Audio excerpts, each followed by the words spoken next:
Good morning. Members will please take their seats. I will do that right now.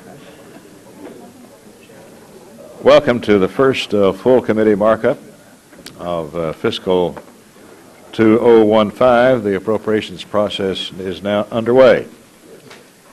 We are lucky to have 3 new members who've not been to a markup of this committee before. This is their first. Hold your applause now, but I'll introduce 3 of them. Martha Roby, Alabama. Mark Amadei, Nevada. And Chris Stewart, Utah. Welcome to the committee, your first markup. Congratulations. Before we start, let me express our sympathy, I'm sure, to the victims and families of last week's shooting at Fort Hood. Mr. Carter of Texas is in Texas today for the memorial ceremony, and we send our thoughts and our prayers to all of those affected by this terrible tragedy. And we say that on behalf of Judge Carter, but also the other Texas members who are in the room with us today. Turning to the business at hand, I'm pleased that we can be here today at one of our earliest full committee markups in decades.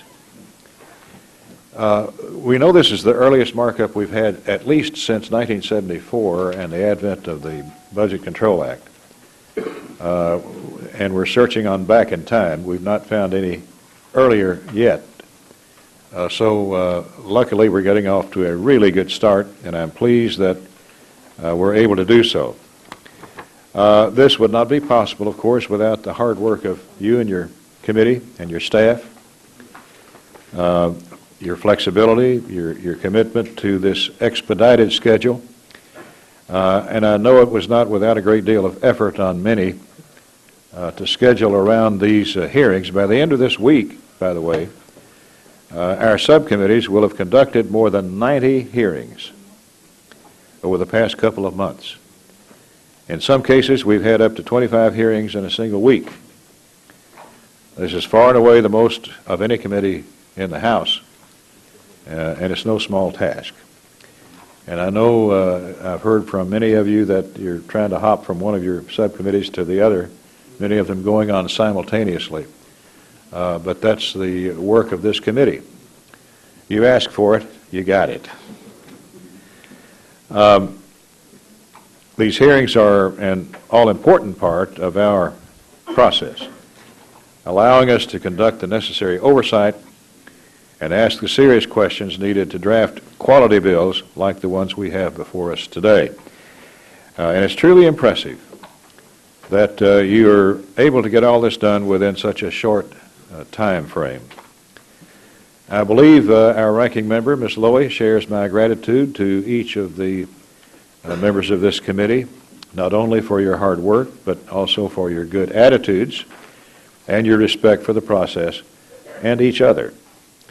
This includes your ongoing dedication to keeping the committee's tradition of comity and goodwill.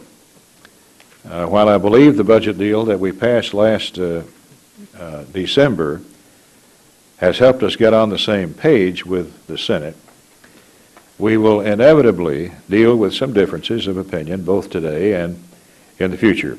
However, the principles of collegiality and the spirit of bipartisanship have always been hallmarks of this committee, and I thank you for remembering that as we go along. Moving forward, I'd like to reiterate my commitment to working under regular order and to finishing our appropriations work in a timely fashion, passing all bills through the committee by the end of June, passing all the bills off the House floor before August. Regular order allows us to produce the best bills possible with all of the members participating in the product. It helps us to provide some certainty to the federal government, the agencies, and those whom it serves, the people of this great nation. So, regular order is the battle cry of the day. And we aim to push it to the very limit. On a final note, before we get started with today's bill, it's that time of year again, and the committee's flower fund is running a bit low. So we're going to ask you to come to the aid of our members of the committee who are in charge of that august responsibility to help us send flowers, for example, to members of the committee who are experiencing some significant life event, birth of a child, death of a close family member, wedding, whatever. Mr. Valadeo on the Republican side and Mr. Owens on the Democrat side are our flower fund twins. So I'm asking you to be generous. In fact, I think they're prepared to pass the hat. Are you not, Valadeo? You already did it? Does anybody wish to further contribute to? And Mr. Owens, you did? You have what? 3? Well, it's time to pass the hat.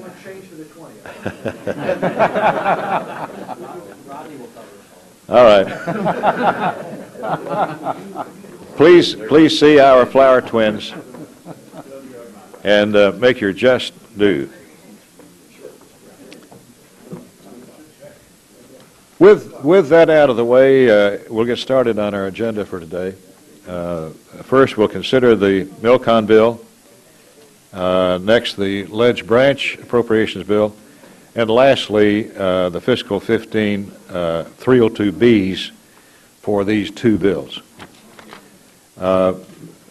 With having said that, I now yield to my distinguished ranking member, Ms. Lowy, for any comments that she would care to make.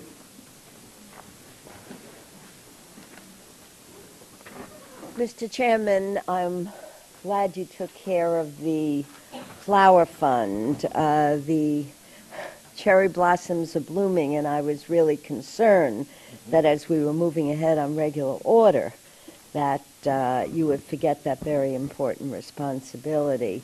As we know, Congress and the President have agreed on a top line for the year that provides a real opportunity to restore some measure of regular order. In this markup, we have 2 good bills to consider, and I do hope the spirit will remain with the committee through debate on all 12 bills. Let's get started. All right. Any other opening statements that wish to be heard? Hearing none, it's time for the Milcon bill, Military Construction, Veterans Affairs.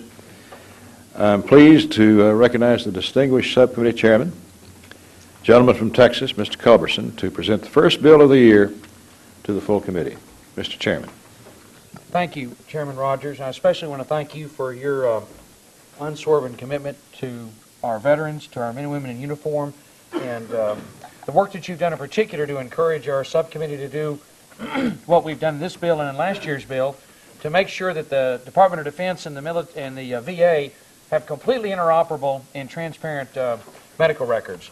We have, I think, one of the best, to me, a very humbling responsibility in this subcommittee because we're responsible for the peace of mind of our men and women in uniform as well as our veterans to help them be sure they've got everything they need when they are in uniform and out of uniform is truly humbling and inspiring, particularly when you meet these young men and women and realize what they have gone through and sacrificed on behalf of each and every one of us.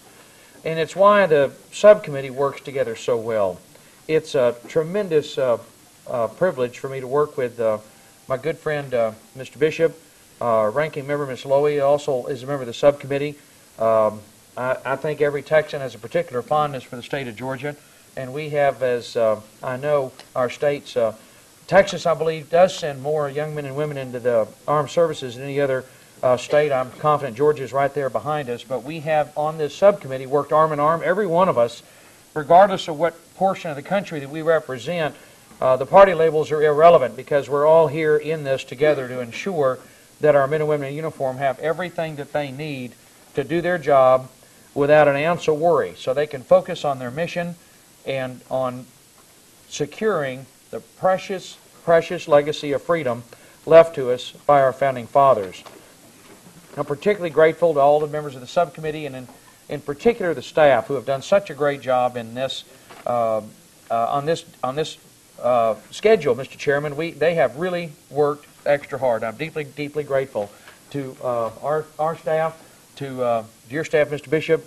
It's been a real pleasure to work with you, and we've literally produced a bill today that is we're presenting to you unanimously in an arm-in-arm fashion that reflects our long-standing tradition of bipartisan support for our men and women in uniform. And we've included in this bill $71.5 billion in discretionary funding, which is $1.8 billion less than last year and $398 million less than the budget request. And we've provided the full $6.6 billion that the administration requested for military construction projects. And although it's a $3.3 billion reduction from last year, we recognize the Department of Defense needs to complete the European infrastructure consolidation study. We've still got the force structure still fluid, and so the services were adamant that they don't want to take any risks when it comes to equipment and readiness, but they felt they could draw down a little bit on maintenance and operation and new construction while we assess force structure for the future before they come back in future years to request new construction money. So that's why you see that reduction there, members. Now, we have also provided $64.7 billion in discretionary funding for the Department of Veterans Affairs, which is a $1.5 billion increase above fiscal year 14. We've included an additional $20 million to help the VA get at the claims backlog, and $17 million more for the electronic health records. But in particularly, I want to draw your attention to a tool that I hope we will use throughout this appropriation season to ensure that the agencies are enforcing the law, following the will of Congress and the people. We have an urgent problem in the inability of a man or woman in uniform when their medical records, when they retire and go into the VA system, the DoD medical records cannot be read by the VA.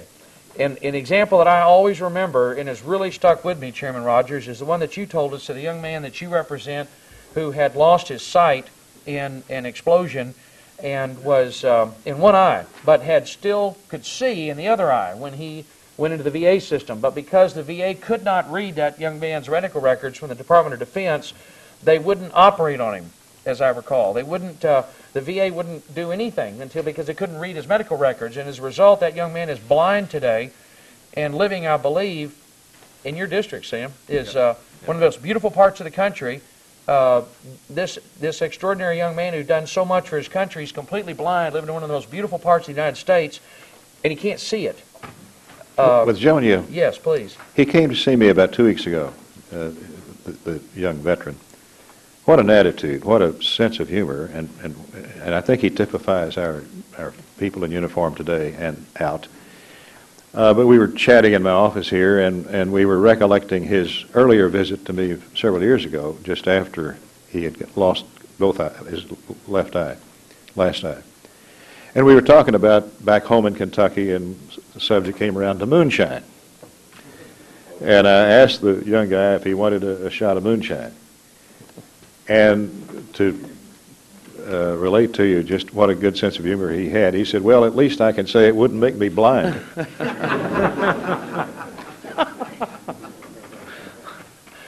It truly is what wonderful work we get to do to help these young men and women. It really is an inspiration, and it really is humbling. And I hope you'll keep that young man in mind as we go forward in this effort to remember, and particular, other young men and women like him. We have in our bill said that the VA only gets they get 25% of their money to continue to make their medical record system as interoperable as they can with the DoD, but they don't get the other 75%. They're going to be able to get it in increments as they demonstrate that they're interoperable with the Department of Defense, Chairman Frelinghuysen, and I know you and your staff are working closely with ours, and we're going to make sure that we get this problem solved. Yes. You said that you set aside 25% for VA. I thought it was VA and DOD, and so the two of them got together and set up that system. We're going to have parallel language, Mike, and we're going to have language we have language in our bill, and we're working closely with Chairman Frelinghuysen to be sure that the agencies, in our case, for example, VA, they get the first 25%, but they got to earn the rest of it by showing that their records are interoperable. That's the idea. Would the gentleman yield? If I may, Certainly. $20 million for scanning. How can you, and that scanning technology is there, how can you set aside 25% for, once you give them the full funds and do all the scanning, get the information so it can be transferred? This to motivate them to get the work done. The chair will intervene here and relate to the gentleman. This is opening discussion. You'll have plenty of time to debate this in a few moments. This is just opening statements on the bill. I don't want to forget this. We'll come back to it. Yeah, and I assure you, they're going to get their funding. We're going to make sure they've got enough money, Mike, to get everything they need to do done. It's just that this is designed, here's the first 25% of your money for information technology, and the rest of it will come forward as you demonstrate that you've... Regular order. We'll take care Chairman of it. will proceed. I promise you, we'll take care of it, sir. Thank you. We will take care of it. The point is that we will make sure there's no one else. We've done everything we know how to do in this bill to ensure that the Veterans Affairs Veterans Administration is working with the DOD to make the transition of a young man and woman in uniform into the VA system seamless. We've also limited the availability of construction funds to 5 years so that veterans don't have to wait endlessly for the completion of a hospital. And we have made sure that we've also got language, which you'll see in the manager's amendment, to direct the VA to explore the feasibility of employing new funding mechanisms for facility construction projects. We've got a piece of legislation here, members, that is presented to you unanimously by our subcommittee. Our best effort to make sure that our men and women in uniform have complete peace of mind and everything they need to do their job, and we're proud to present it to you today, and I urge you to support it. And thank the chairman. I will. Now we recognize the ranking member of the subcommittee, the gentleman from Georgia, Mr. Bishop. Thank you very much, Mr. Chairman, for yielding.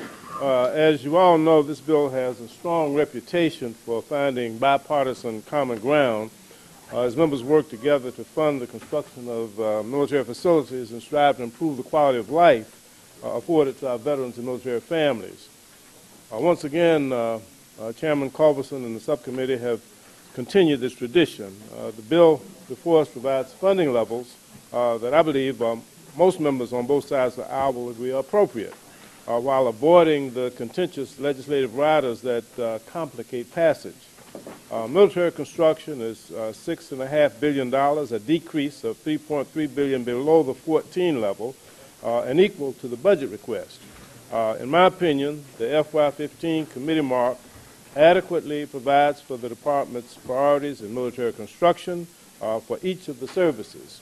If the department needed something, it's in the bill, and if it didn't need it, it's not in the bill. The Department of Veterans Affairs is funded at $64.7 billion, which is $5.5 billion above the FY14 enacted level.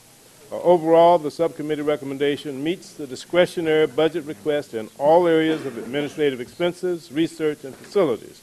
In addition, the bill includes $58.7 billion in advance funding, which is the same as the budget request.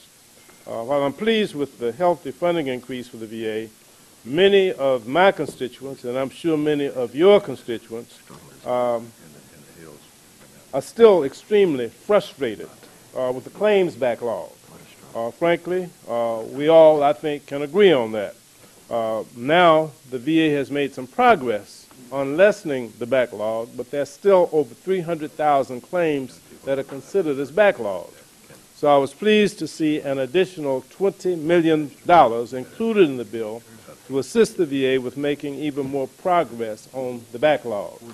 In addition, Mr. Chairman, it's my hope that coupling the Veterans Claims Intake Program with continued rigorous reporting requirements while fully funding the Veterans Benefit Management System, that it will help the VA reach its goal to end the backlog in 2015.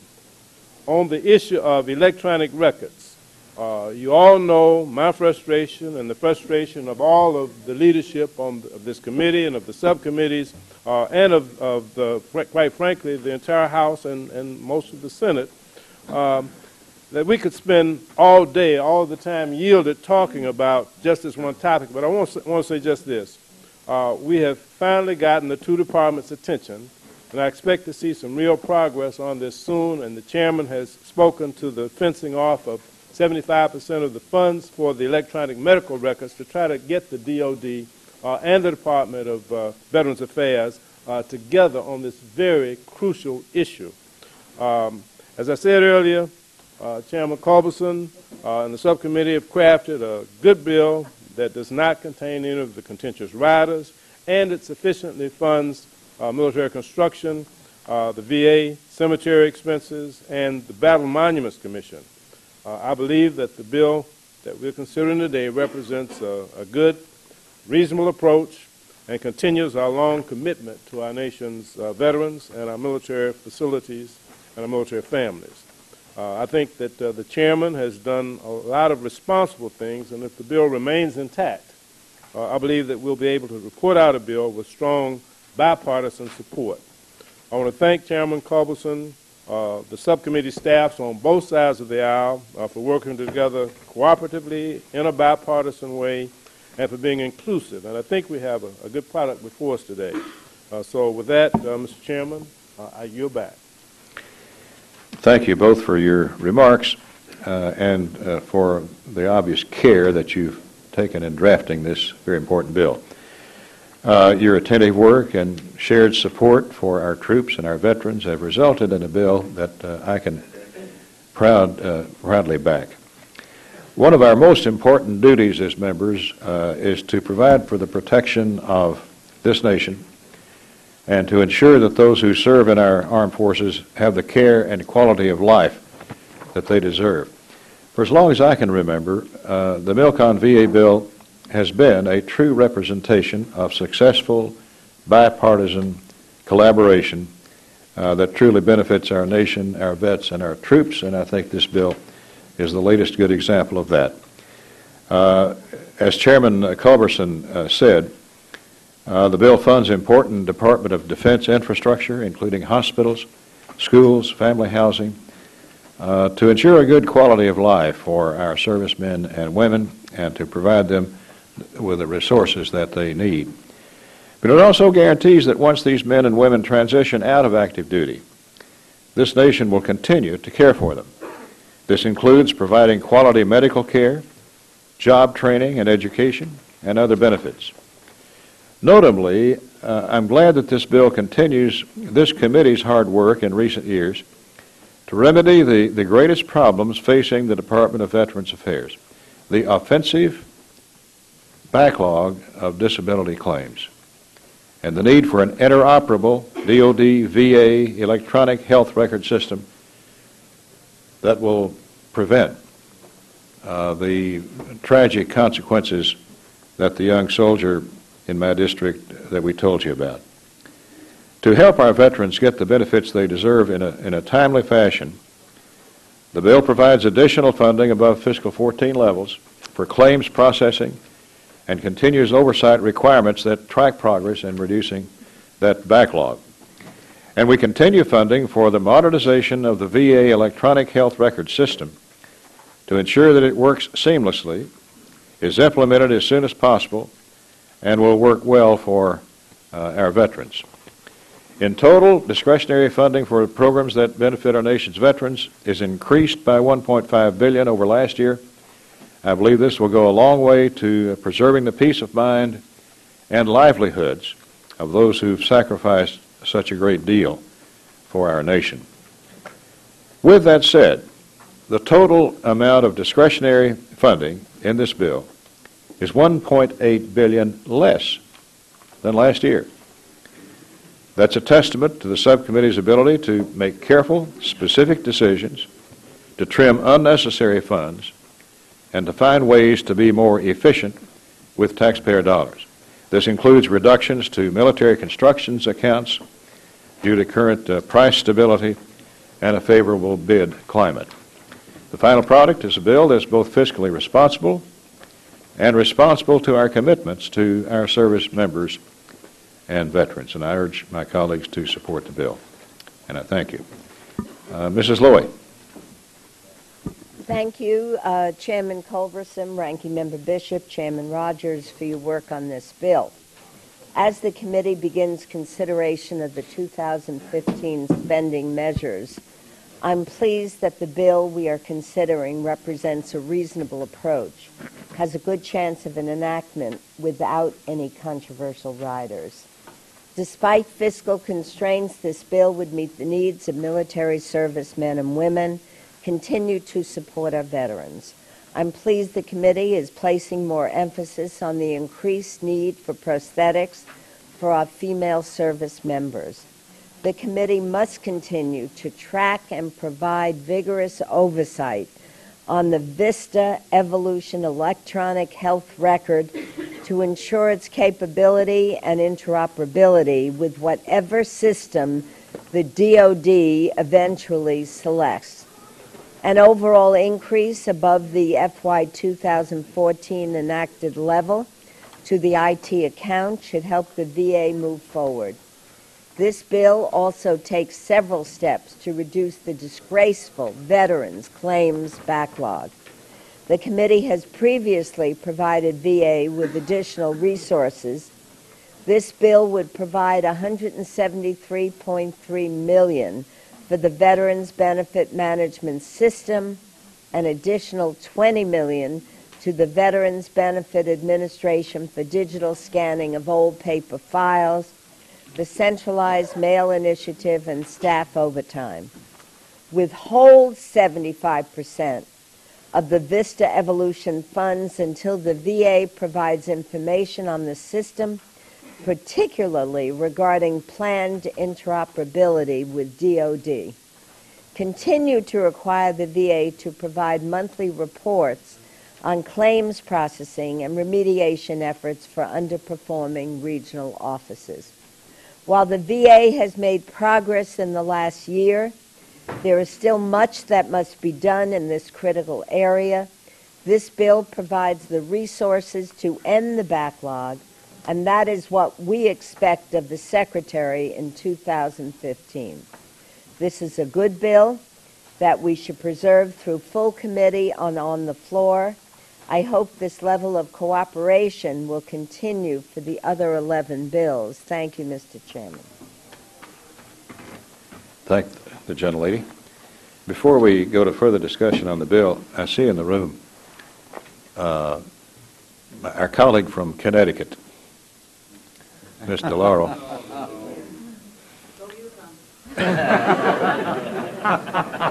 Well, it's an amazing story. It's been a long time since a school won both men and women's national championships. So congratulations in a big way.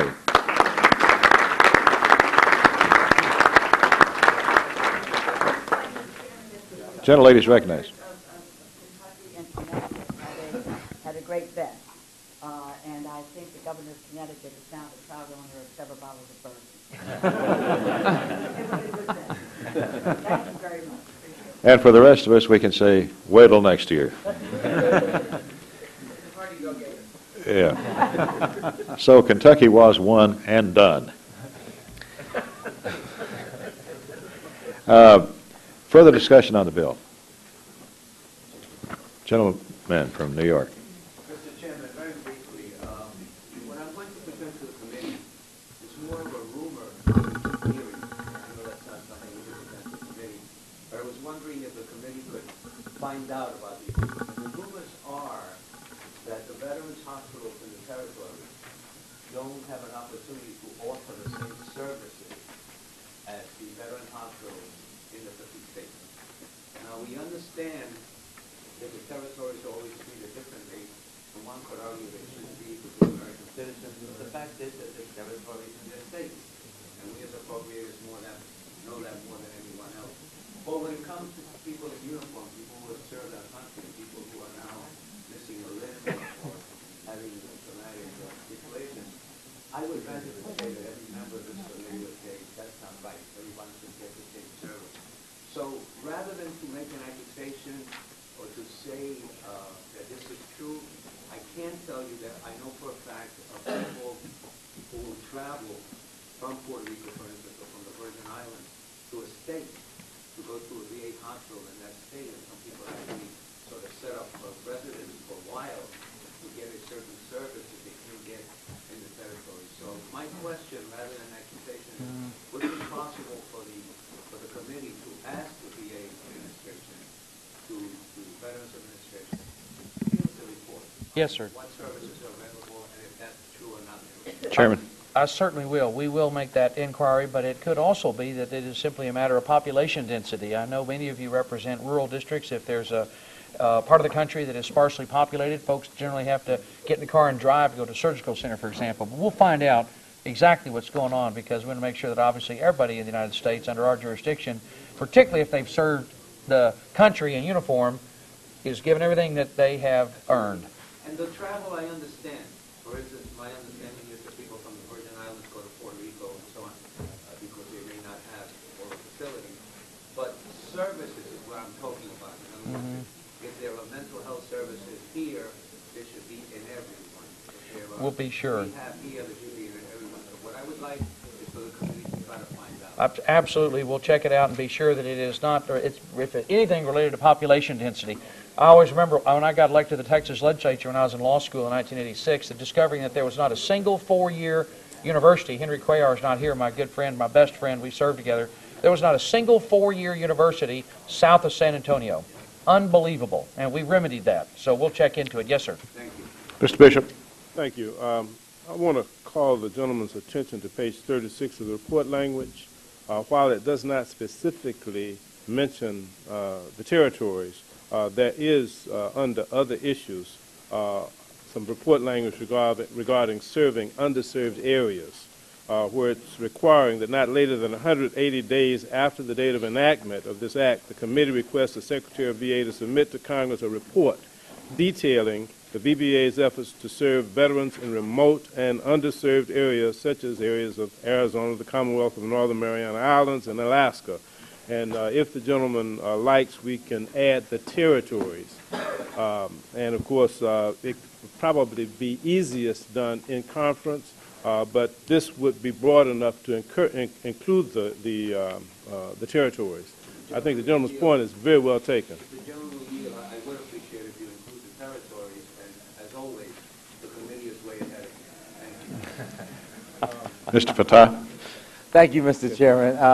I want to thank the chairman of the subcommittee and the ranking member.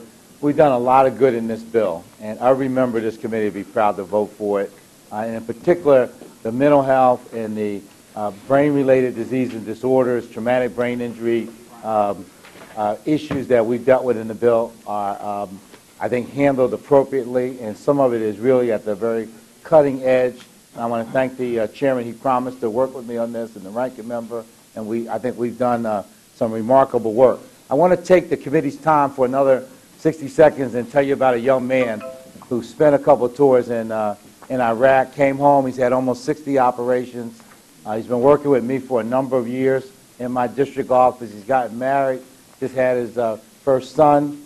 He's leaving my office this month to go on into a business opportunity.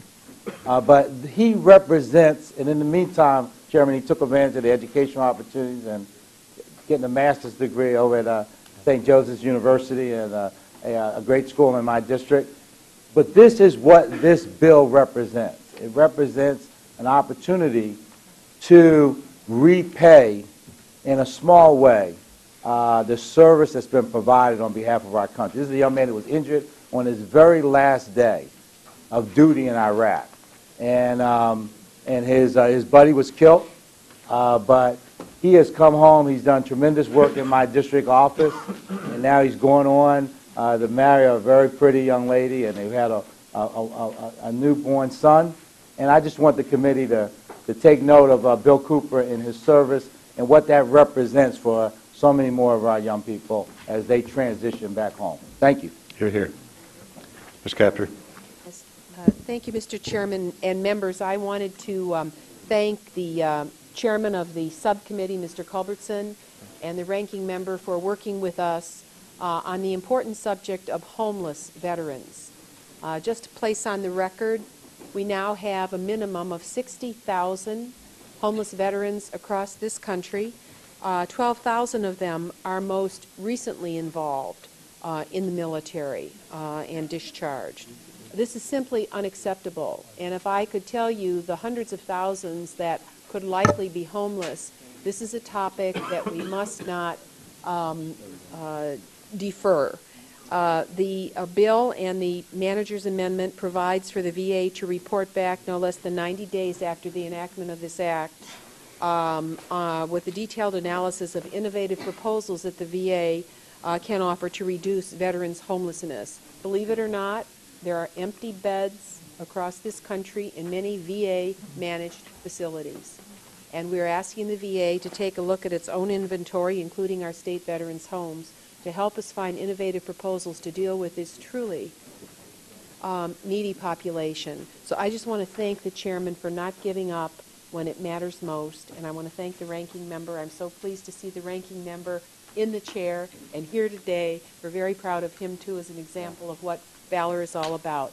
And so I just want to thank them both for your willingness to work with us on the important issue of homeless vets, and I yield back. Chairman Frelinghuysen. Thank the gentleman for yielding. I want to thank the big chair and Mr. Culberts. And this medical records thing has been an absolute debacle. And put a human face on it. As you visit with your wounded warriors, you hear a testimony to how difficult it is for them as they transition.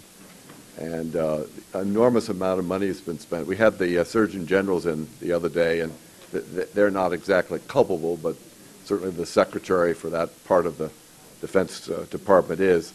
We've been working on this since 2006, 2007. Billions of dollars have been put forward. There are actually two systems. The VA has a system, which is not inexpensive and has been fraught with problems. The Department of Defense has a system. We have been able to marry the systems. They don't use the same lexicon or alphabet or dictionary. It is totally inexcusable. We did find in our public testimony when we asked the Secretary how much he expects just the Department of Defense to spend, and this is the issue of the tail, their initial cost, but maintenance costs. So we were surprised to hear it was going to cost $13 billion. So if we're spending that kind of money, somebody needs to get their damn act together. Here, here. Has to be some sort of a decision from the top that no more than 6 months go by. I think the authorizers and the appropriators are on the same page. I think we ought to demand that it gets done. Here, here. Yield back. Thank you. Thank you. Well, you know, if they want money for things, Yeah. they got to realize this is on the top burner of this committee, They got to earn it. subcommittee, full committee, and all of you. That's right. This is ridiculous, and young people are suffering horribly because of the ineptitude of both agencies. And we will not tolerate this, and let the word go forth somehow. Mr. Honda. Thank you. Let me add my accolades to my colleagues for including the language for the veterans. Can you turn your mic on?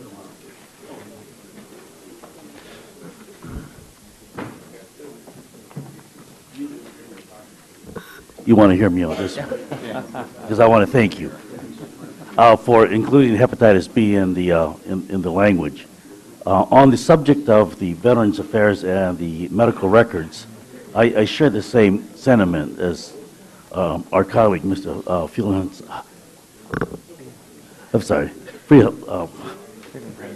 Frelinghuysen.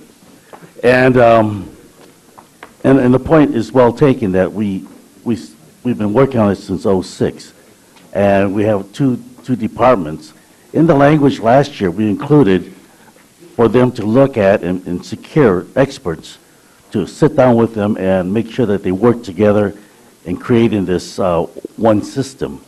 And I'm asking whether that has happened or not, and whether the two departments has done that. No, they've resisted it. There's been this has been a constant struggle. I think you represent Silicon Valley, I think, a portion of it at least. And Mr. Chairman, you may represent the old Hatfields and McCoys, I guess. I do. It occurs to me. Now, you know, Apple Macintosh, I've been a user of Apple Macintosh since 1985 and devoted to them. And you know, all of you that use a Macintosh today, Macintosh and Windows have been like the Hatfields and the McCoys. But you use and they worked it out. Phone, right? And that's right. You can actually turn on an Apple Macintosh today and run Windows on Macintosh. Now, by golly, if they can work it out, the Department of Defense and the VA can work it out. There's just no excuse for it. And our hard-earned taxpayer dollars that we're responsible for, if these agencies want to use that money, they're going to have to earn it and demonstrate to us that they're solving this problem, which is at the top of our list. Well, if the chairman would, I understand that both departments are looking at hanging on to their own system. And human nature. So when is it that we bear down on them and tell them to follow the direction and get an expert to sit down with them so that they can find ways to meld the two together? Right now, on behalf of our veterans. We're doing it right now because the bill, again, gives them, the VA, 25% of their money up front for information technology, and then fences off the remaining 75% and says you've got to come back to us and demonstrate, prove to us that you're working with the Department of Defense and developing an interoperable medical record system. In that language, Chairman Frelinghuysen, staff is working with ours, we're working with the authorizers, and we're going to be sure that language is parallel, seamless, so when we get a new NDAA this year, and when Mr. Chairman Frelinghuysen brings his bill up, it's going to be in all three of those bills, and if they want their money, they're going to have to earn it. Thank you, Mr. Chairman. If you don't mind, I'd like to work with you offline, we'd love to have making your sure help. that we pinpoint the exact point where it's being resisted. If I might suggest to the chairman, I know you've had the bigwigs here to testify, but if we could, perhaps with Chairman Frelinghuysen and you, if we could convene a joint meeting. Oh, that'd be wonderful. With the secretaries of these two departments. That'd be wonderful. In a room where we can get them both. Yes, sir. At the same time with both committees. That'd be marvelous. And let's get them on the spot. That'd be wonderful, and have you and Ms. Lowy join us. And well, you couldn't keep me away. But be yes, great. that would be good to work out. Yes, sir. Thank you. Mr. Bishop. Mr. Farr. Mr. Chairman, that's a great idea because the problem is that the VA, which has gone through probably more reiterations of a medical record than anybody in this country, any private sector, really has perfected the medical record. They own it. The Department of Defense contracts out. The secretaries have, when Panetta and Shinseki got together, signed a memorandum of understanding that both departments were going to have a compatible record. It will not filter down in the Department of Defense because of their contracting out for it and the proprietorship of it. As I understand, they're now going out for another bid, and it's hopeful that in that bid that whoever wins it will have to build a system that's compatible with VA. So I think that the meeting you're calling for is absolutely essential to make sure that there's no mistake, that if they're going to keep that system private, that they've got to make it compatible. So the doctors that have used the VA records say it's the best there is in the country, better than most private sector records.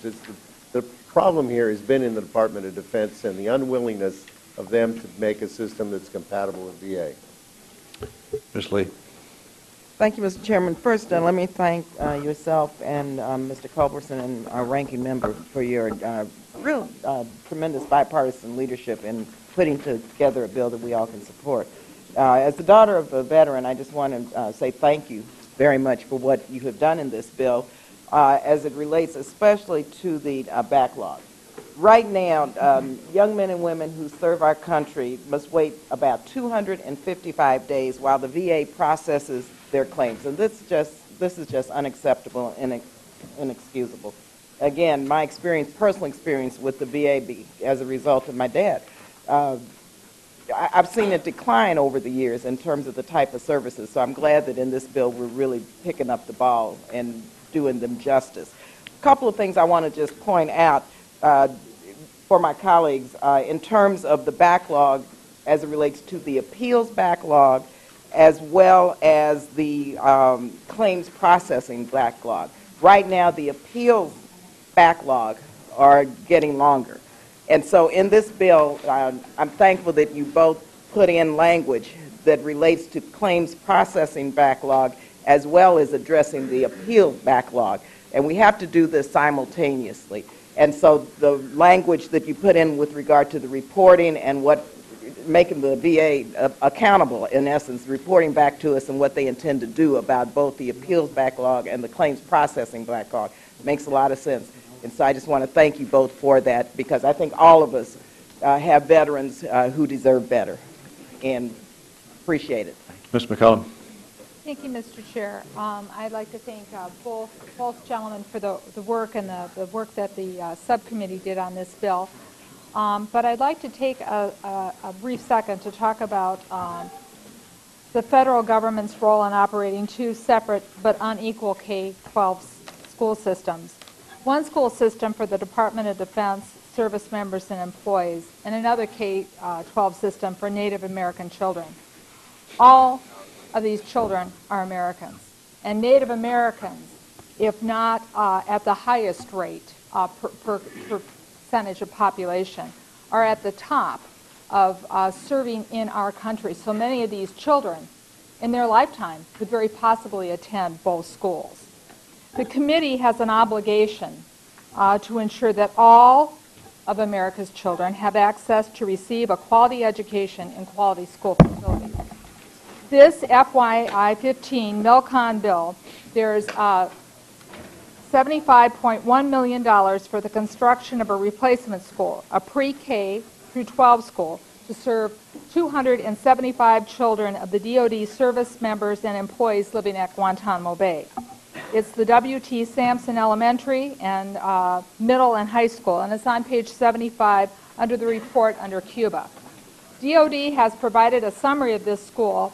It will be stunning. It will be what America's service men and women children deserve. When it's finished, it will have science labs, computer labs, arts, music, band rooms, gymnasium, counseling areas, food service, and health offices. It's what America's children deserve.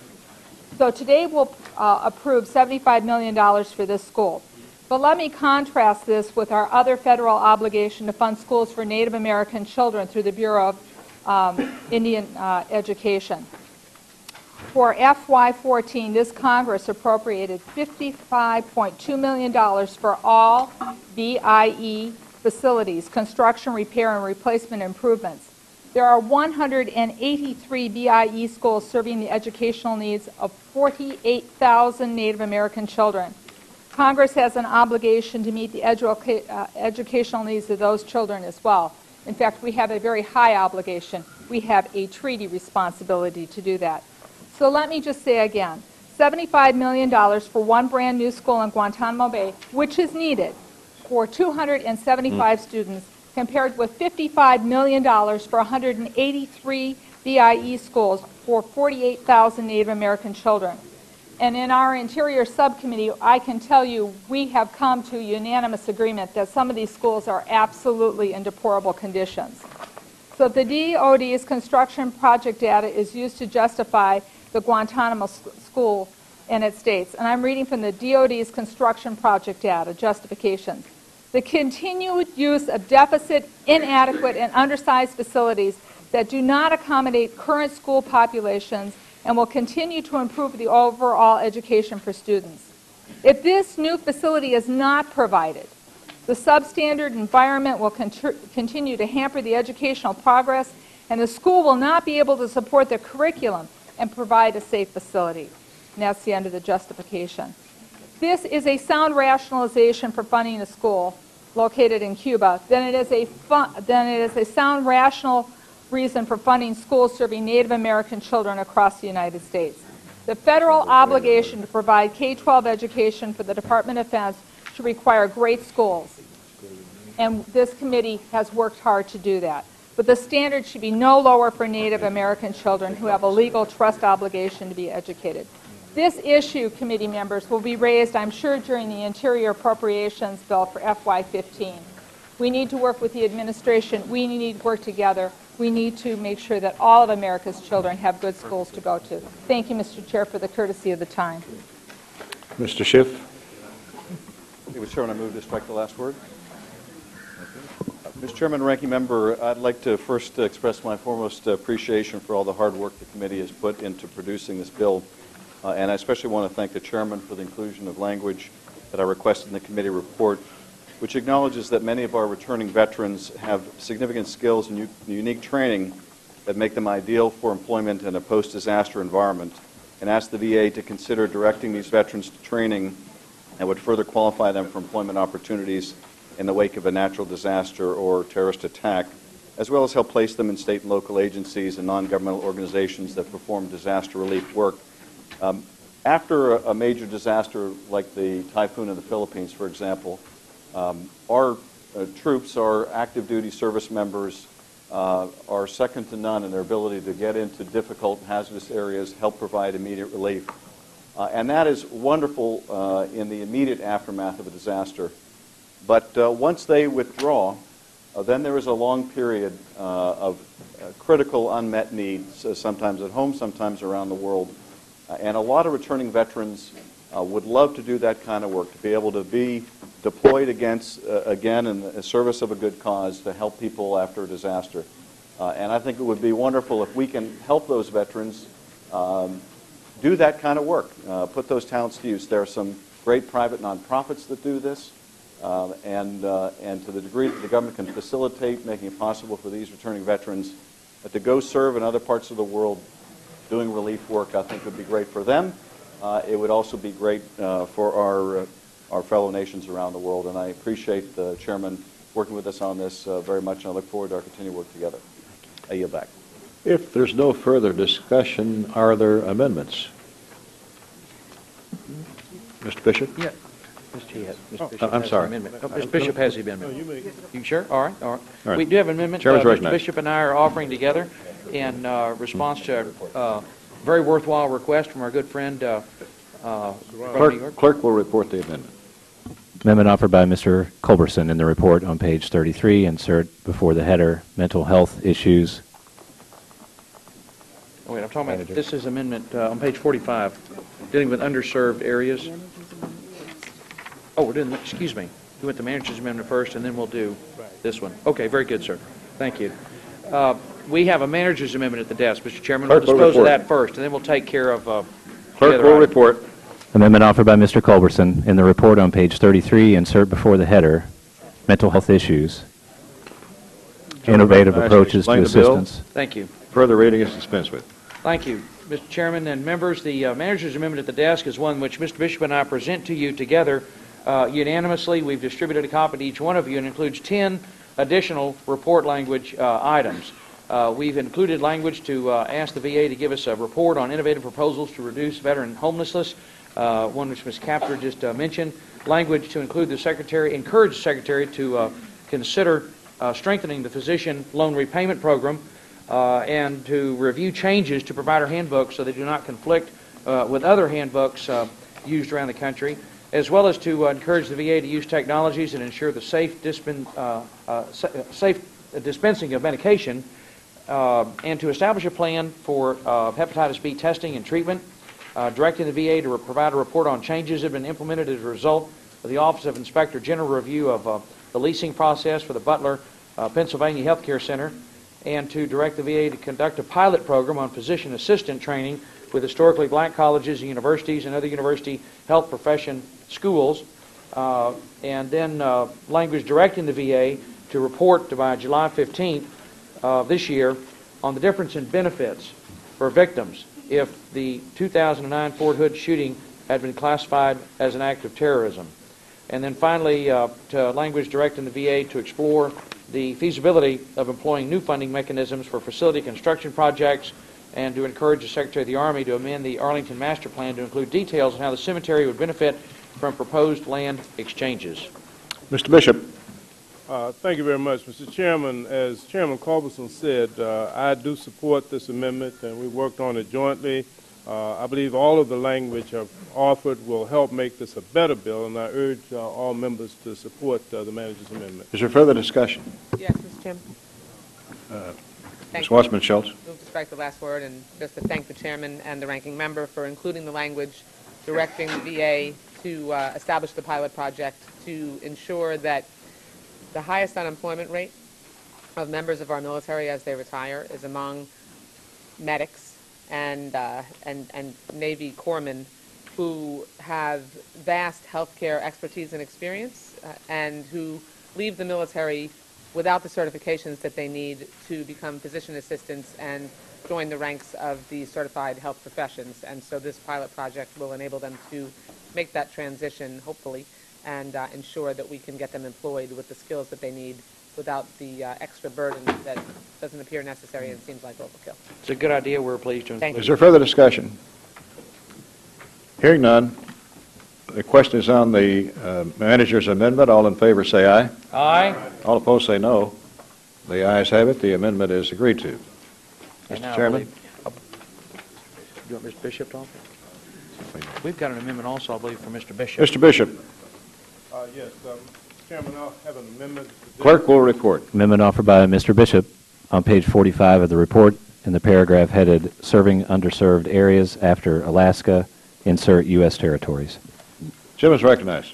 Thank you very much. Mr. Serrano, the gentleman from New York, offered some very, very constructive comment earlier during the opening of our hearing, and I believe we can address his concern and make it clear that for the underserved areas, in addition to the states that were listed in the report language, that we will make it specific to the U.S. territories also, and I think that will accommodate the gentleman's concern, and look out for the veterans and families who are located in our territories also. Mr. Chairman? It's a good idea, which I strongly support, and I encourage members to support the gentleman's amendment. Further discussion? Hearing none.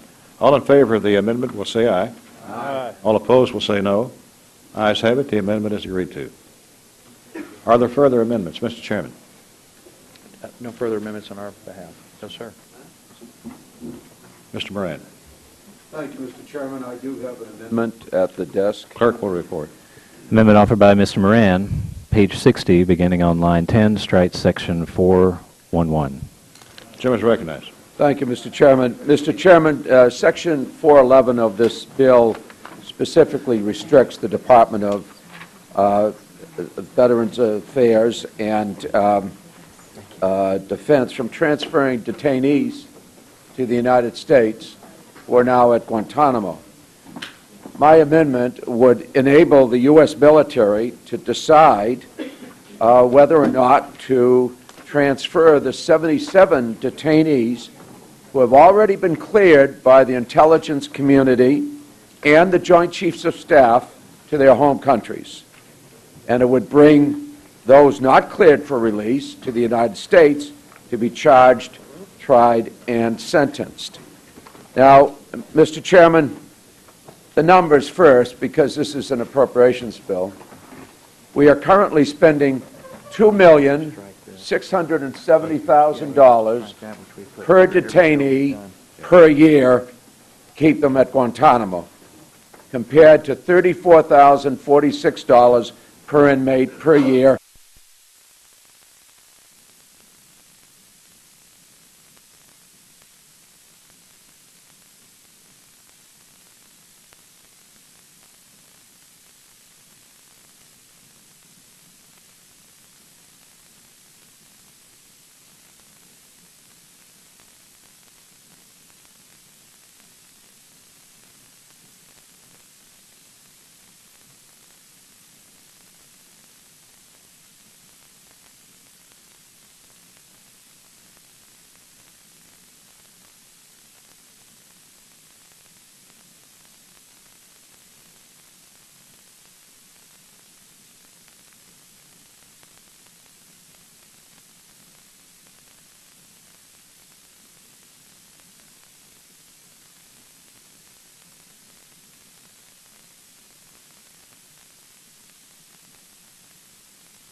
Many never took up arms against the United States, nor have ever been associated with al-Qaeda. How can we expect Americans held captive abroad to be accorded the right to be sentenced and brought to trial when we hold 166 prisoners in Guantanamo without charge and without trial? 86% of Guantanamo detainees were captured in exchange for a bounty. The majority of the detainees have been determined to never have committed any hostile acts against the United States or its coalition allies. And of the remaining detainees at Guantanamo today, 92% have no definitive connection with al-Qaeda. And they've been held for more than 12 years without charge. Now, some of our colleagues like to argue that detaining or trying suspected terrorists in the U.S. would endanger national security. And that's the purpose of this language in the bill. But the fact is, it does not. More than 400 defendants charged with crimes related to international terrorism have been successfully convicted in the United States since 9/11. Shoe bomber, Zacarias Moussaoui, who wanted to be part of the 9/11 plot, all of them are in our prisons here in the United States with no security incidents. More than 300 individuals convicted of crimes related to international terrorism are currently incarcerated in 98 federal prisons within the United States with no escapes or attacks and attempts to free them. There are 6 Defense Department facilities where Guantanamo Bay detainees could be held in the United States that are currently only at 48% capacity. Now, lastly, military commissions, which is what we're trying to do at Guantanamo, have proven to be unworkable for many of these prisoners that merit a trial. In fact, the only 2 guilty verdicts that these commissions produced have both been overturned. So again, let me underscore the numbers. Do we really want to be spending almost $3 million per year compared to $30,000 per year in the United States? You know, in times of war, it's obviously easy to lose our humanity, to let fear and anger cloud our judgment. But if these men die while they're in custody, after having been cleared for release, some of them multiple times they've been cleared, and that's going to be a legacy that we, the U.S. Congress, is going to have to live with. And that's why I urge support for this amendment, Mr. Chairman. Thank you. Mr. Bishop. Thank you very much, Mr. Chairman. While this is indeed a policy argument and deserves consideration by the authorizing committee, I rise in support of the gentleman's amendment. I do believe that in terms of funding that we need to set the conditions for the closure of the detention facility at Guantanamo. It's in the United States national security interest to do so. Guantanamo has become a rallying cry. It serves as a recruitment tool for terrorists, and it increases the will of our enemies to fight while decreasing the will of others to work with America. Part of the rationale for establishing Guantanamo in the first place was the misplaced idea that the facility would be beyond the law, a proposition that has been rejected by the Supreme Court. As a result, continued operation of the facility creates the impression in the eyes of our allies and our enemies alike that the United States selectively observes the rule of law. There's no reason that we should impose upon ourselves the legal and moral problems that result from the prospect of indefinite detentions at Guantanamo. Working through our civil courts, as the gentleman pointed out, since 9/11, hundreds of individuals have been convicted of terrorism or terrorism-related offenses and are now serving long sentences in federal prison. Not one has ever escaped custody. For these reasons, I believe the time has come for us to take the actions needed on the appropriations side, which we hope will be emphasized and enforced on the authorizing side to close the detention facility at Guantanamo. With that, I yield. Chairman Culberson. I oppose the amendment, and as we have before, we've had this thoughtful discussion in the past. I respect Mr. Moran's philosophical position. My good friend Mr. Bishop, I understand it is an honest and genuine philosophical difference of opinion, but we feel very strongly that none of these individuals, our constituents certainly don't want any of these individuals captured on the battlefield at war with the United States to be housed in a prison in the United States and given the protections of the United States Constitution when they engaged in war against our men and women in uniform against this country. These are nameless, faceless, cowardly terrorists who have been captured on the battlefield overseas. We've carried this language not only in our bill, but in other bills to ensure that these individuals captured on the battlefield overseas are housed in a military prison, and in fact, they're given, frankly, you remember, I recall from my study of history that when a group of Nazi terrorists landed in Long Island and also landed in Florida during World War II, they were arrested, I think, in the spring, and Franklin Roosevelt had them tried and executed before the summer was out. So we have, in fact, carried this language with strong support in this bill and others, and I urge members to reject this amendment. Gentleman from... Appreciate the recognition. I rise in support of Mr. Moran's amendment. I think the issues have been discussed, but I would suggest that the Constitution is exactly why Mr. Moran's amendment should be adopted. We are a nation of law. I must tell you, during a hearing of the Defense Subcommittee yesterday, felt compelled to remind a witness that Article 1 still exists in this country, and that people cannot expend money absent an appropriation from this committee. But the gentleman references an issue that occurred under the administration of Franklin Roosevelt. I would note he indicated that they were tried. In a military tried before they were executed. And as Mr. Moran, as well as the ranking member, indicated, we have had hundreds of people incarcerated, tried. No one has escaped and endangered anyone in this country. I think the endangerment here is not continuing to maintain that we are a nation of law. Thank you very much. Mr. Honda.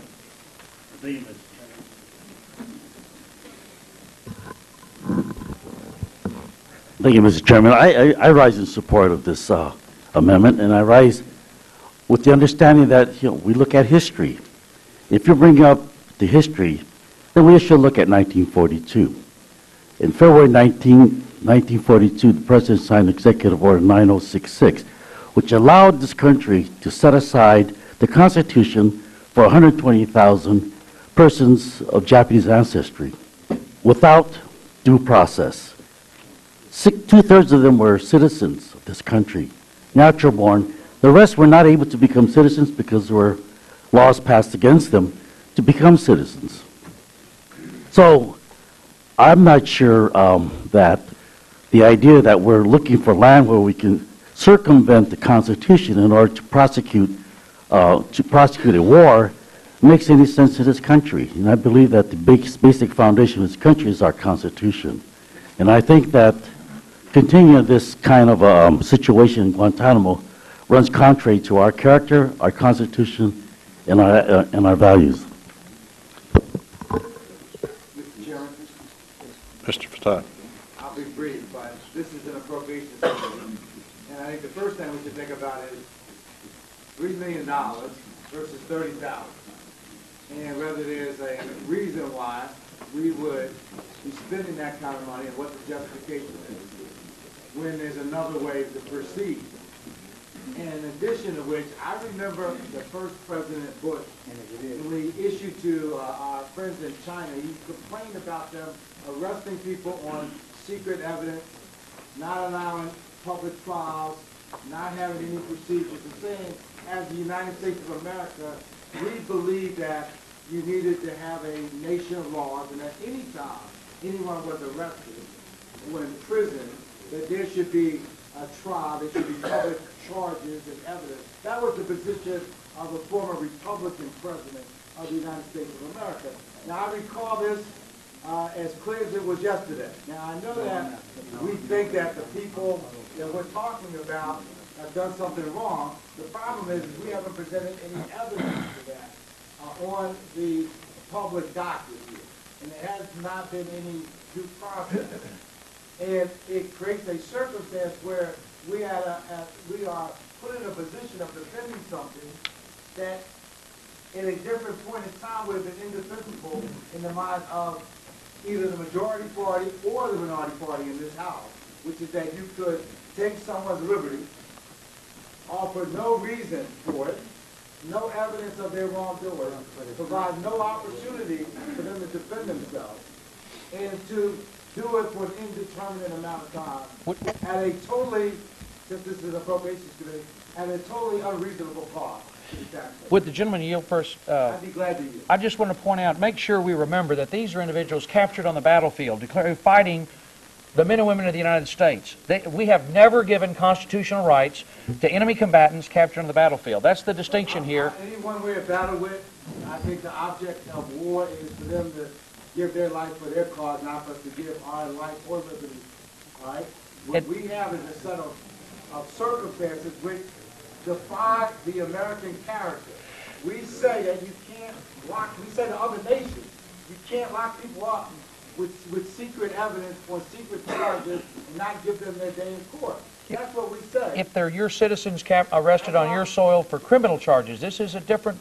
Well, then let's not spend $3 million a person to do the immoral thing. Let's find a more efficient way to do it. Mr. Price.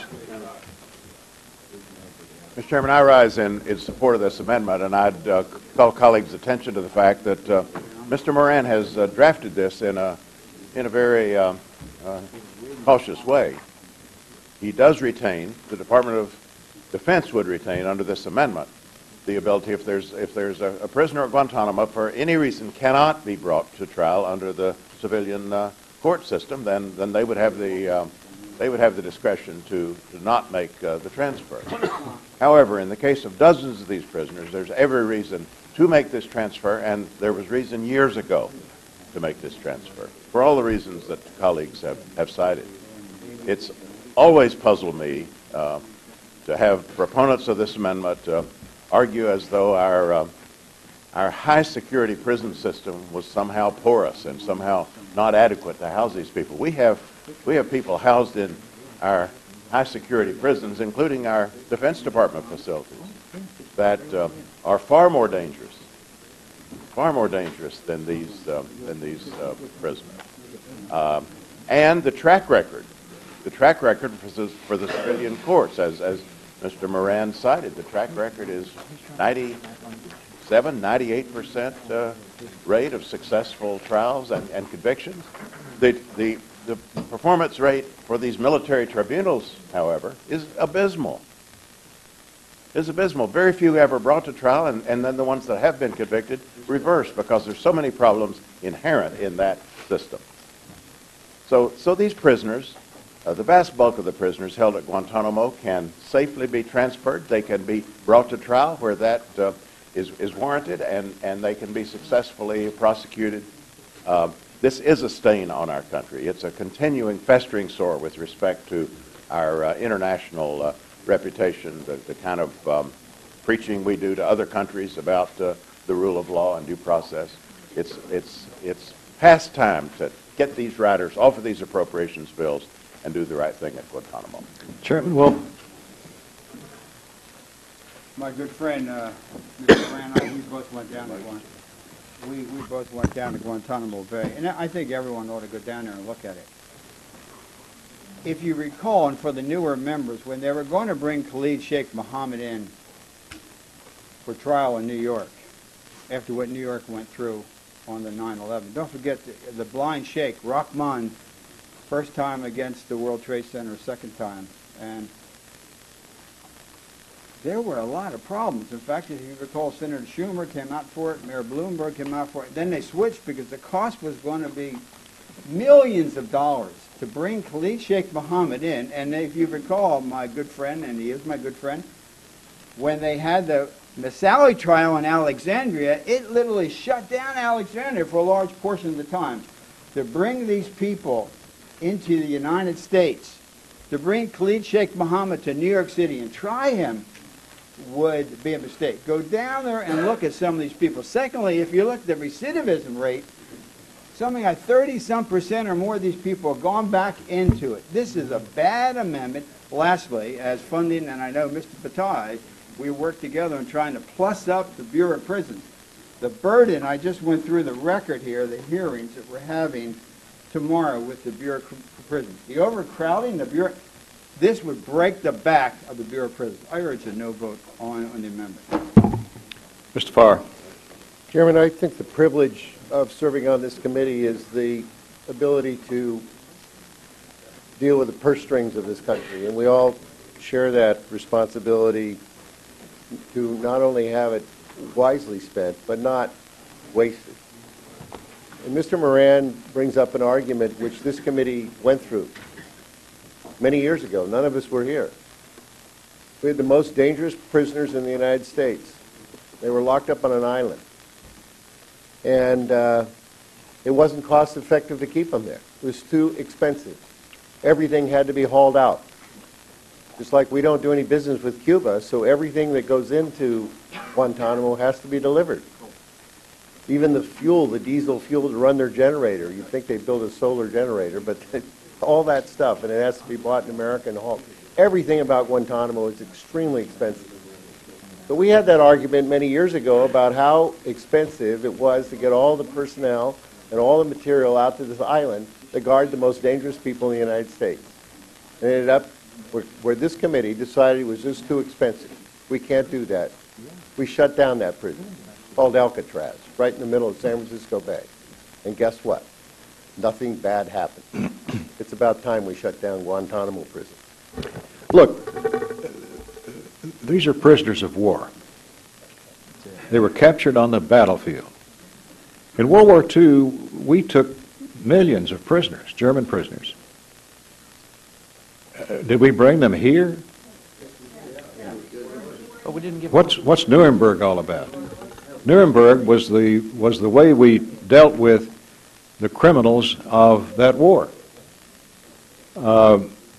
These are prisoners of war. They're dangerous people. This has been debated in this committee time and time again over the years. You've heard all of the arguments, surely, that could be made for and against. But this is no place. This should, if it's dealt with, it should be dealt with in the authorizing committee, not here, because we've not had the depth of hearings that the authorizers are supposed to have. So I would urge that we defeat this amendment, as you have over the years, time and time again. Is there further discussion? If not, Ms. McCollum. Mr. Chair, Mr. Moran, as has been pointed out, has been very careful in the way he's crafted this amendment for those that could be tried in civilian court to do that.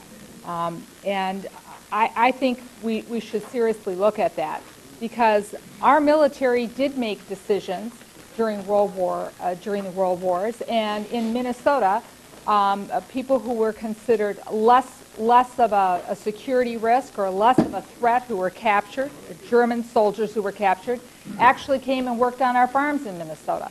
Now, I'm not suggesting anybody from Guantanamo, even the individuals that Mr. Moran's talking about, should be, out working our farms. But the few that he has set aside that we should seriously take a look at, allowing them to move forward in a due process, should really open up our eyes, open up our minds to what is going down in Guantanamo. And I personally think it should be closed.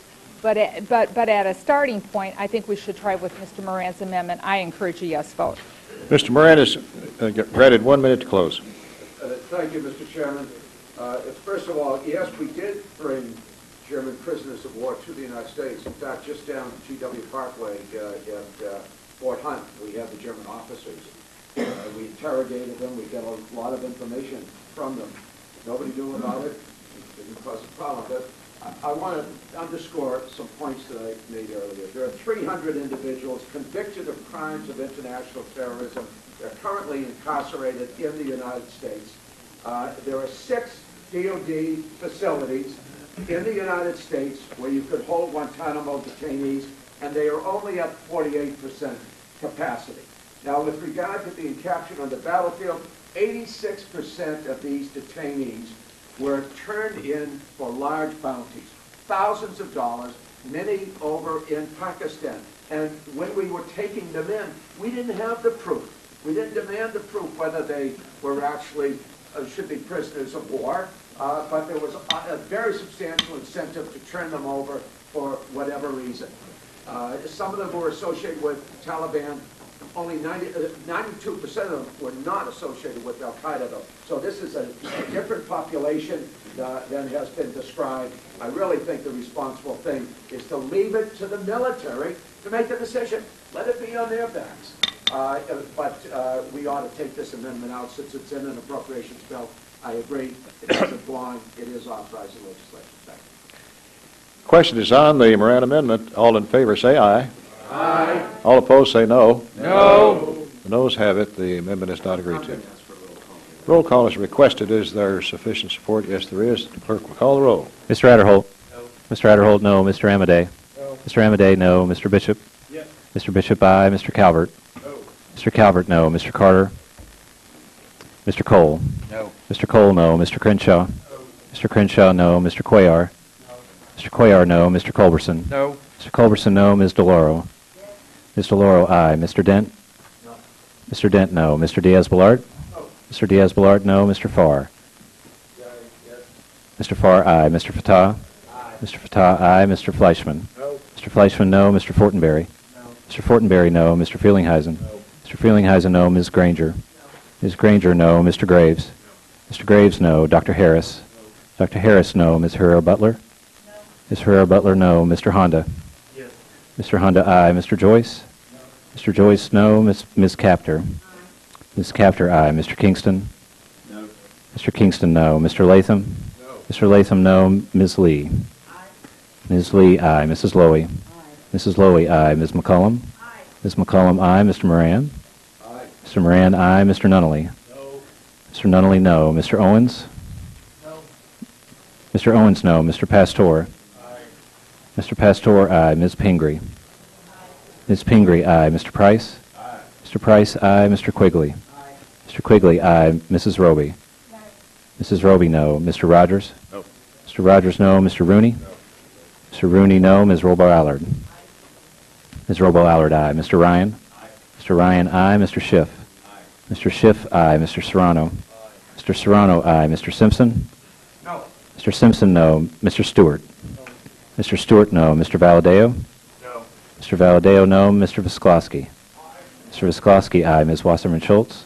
Ms. Wasserman Schultz, aye. Mr. Wolf? No. Mr. Wolf, no. Mr. Womack? No. Mr. Womack, no. Mr. Yoder? No. Mr. Yoder, no. Are there members who wish to be recorded or change their vote? If not, clerk will tally.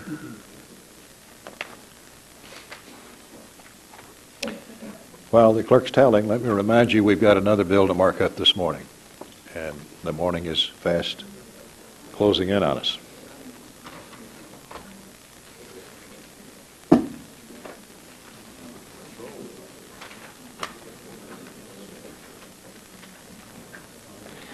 On this vote, the yeas are 20, the nays are 30. The amendment is not agreed to.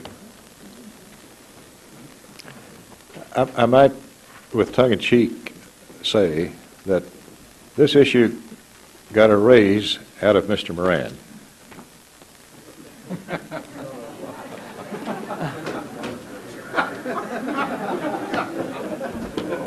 I've heard so many jokes out of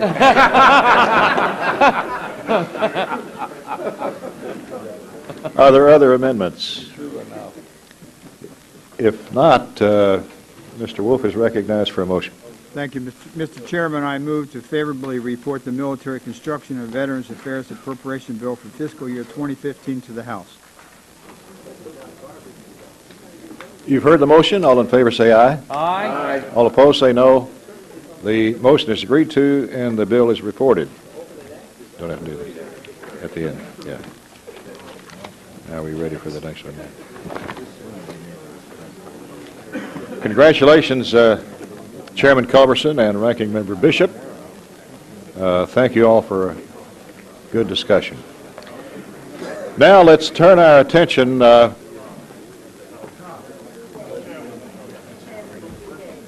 3 days is granted.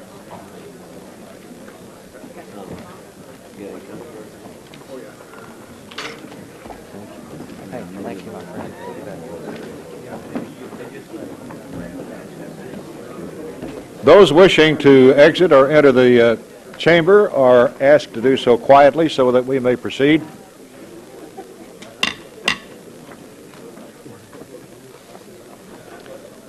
Next order of business for the day, the legislative branch bill for fiscal 2015. I'm pleased to recognize our new subcommittee chairman, gentleman from Oklahoma, Mr. Cole, making his inaugural presentation of the bill. We'll see if you're still clapping at the end. Yeah. Mr. Chairman, I want to begin by thanking you and thanking the... First time. What, did you really want to? America didn't want to miss it. I want to begin by thanking the chairman, the ranking member for their help throughout the process, and particularly my good friend, the ranking member on the subcommittee, the gentlelady from Florida, Ms. Wasserman Schultz. We had a rather unusual challenge, really. Frankly, there was because of some early retirements and the loss of our good friend, Mr. Young, we basically had to change almost the entire membership of the committee. We only had one member on our majority side that had been there the previous session. Mr. Harris, as the vice chairman, was exceptionally helpful in the process, and he was our link. But I also want to credit an absolutely terrific professional staff that just did a great job kind of walking all of us that I'd been on the committee several years ago, but walking us through the process and getting us up to speed rapidly as new members came on. And I've got to say, Mr. Chairman, if the current chairman of the Democratic National Committee and the former chief of staff of the Republican National Committee can work together this well, surely all things in this universe are possible. So I think it's a beginning we ought to be thankful for. And I want to thank you, Mr. Chairman, in particular, by not giving us any new money. You made every decision so simple. Clarified every choice. The recommendation for fiscal year 2015 provides $3.3 billion, excluding the Senate items, which are traditionally left to the Senate to determine. Overall, the bill is frozen at fiscal year 2014 levels, but we did make some critical decisions, prioritize some programs, and we were able to do that and still maintain the operations of the agencies. No funds for COLAs or additional FTE were provided. The bill provides or includes $1.2 billion for the operations of the House. That's the equivalent of the FY 2014 enacted level. The funding for members' representational allowances and committees provides, again, for current operations. I don't anticipate any further reductions in the coming year, so the meetings are going to stop. The bill also includes the member pay freeze for 2015. With this bill, total funding for the House of Representatives still stands 14% lower than it was in fiscal year 2010. For the Capitol Police, the bill includes $348 million. This is a $9.5 million above the FY 2014 enacted level. This will support 1,775 sworn officers and 370 civilian positions as approved in the omnibus. A slight increase above last year is provided to ensure that the Capitol Police maintain current operations and restore mission-essential training. Knowing that access to the House office buildings is of considerable concern to members on both sides of the aisle, we've recommended language directing that the chief work with the House Sergeant at Arms to develop an action plan that will ensure public access to our buildings is remedied during the heightened periods of visitation. This action plan is due to the committee by April 23rd of this year. The bill includes $488.6 million for the architect of the Capitol, excluding the Senate items. This is a decrease of $40.5 million from fiscal year 2014 enacted levels. The subcommittee recognizes that the continuing challenge of preserving and maintaining our infrastructure and prioritizing critical projects in the current budgetary environment. It's important to note that $21 million is recommended for the final phase of the dome restoration, a very high priority for members of the committee.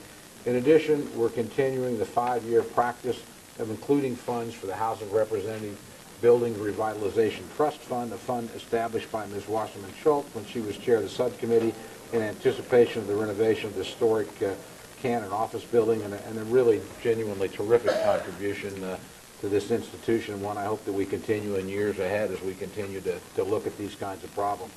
For the Library of Congress, the bill includes $595 million. This is an increase of $16 million above the FY 2014 enacted level. This amount will allow the library to continue at current operations. In addition, it includes $5.5 million of funding for the de-acidification program, $1 million above the library's request.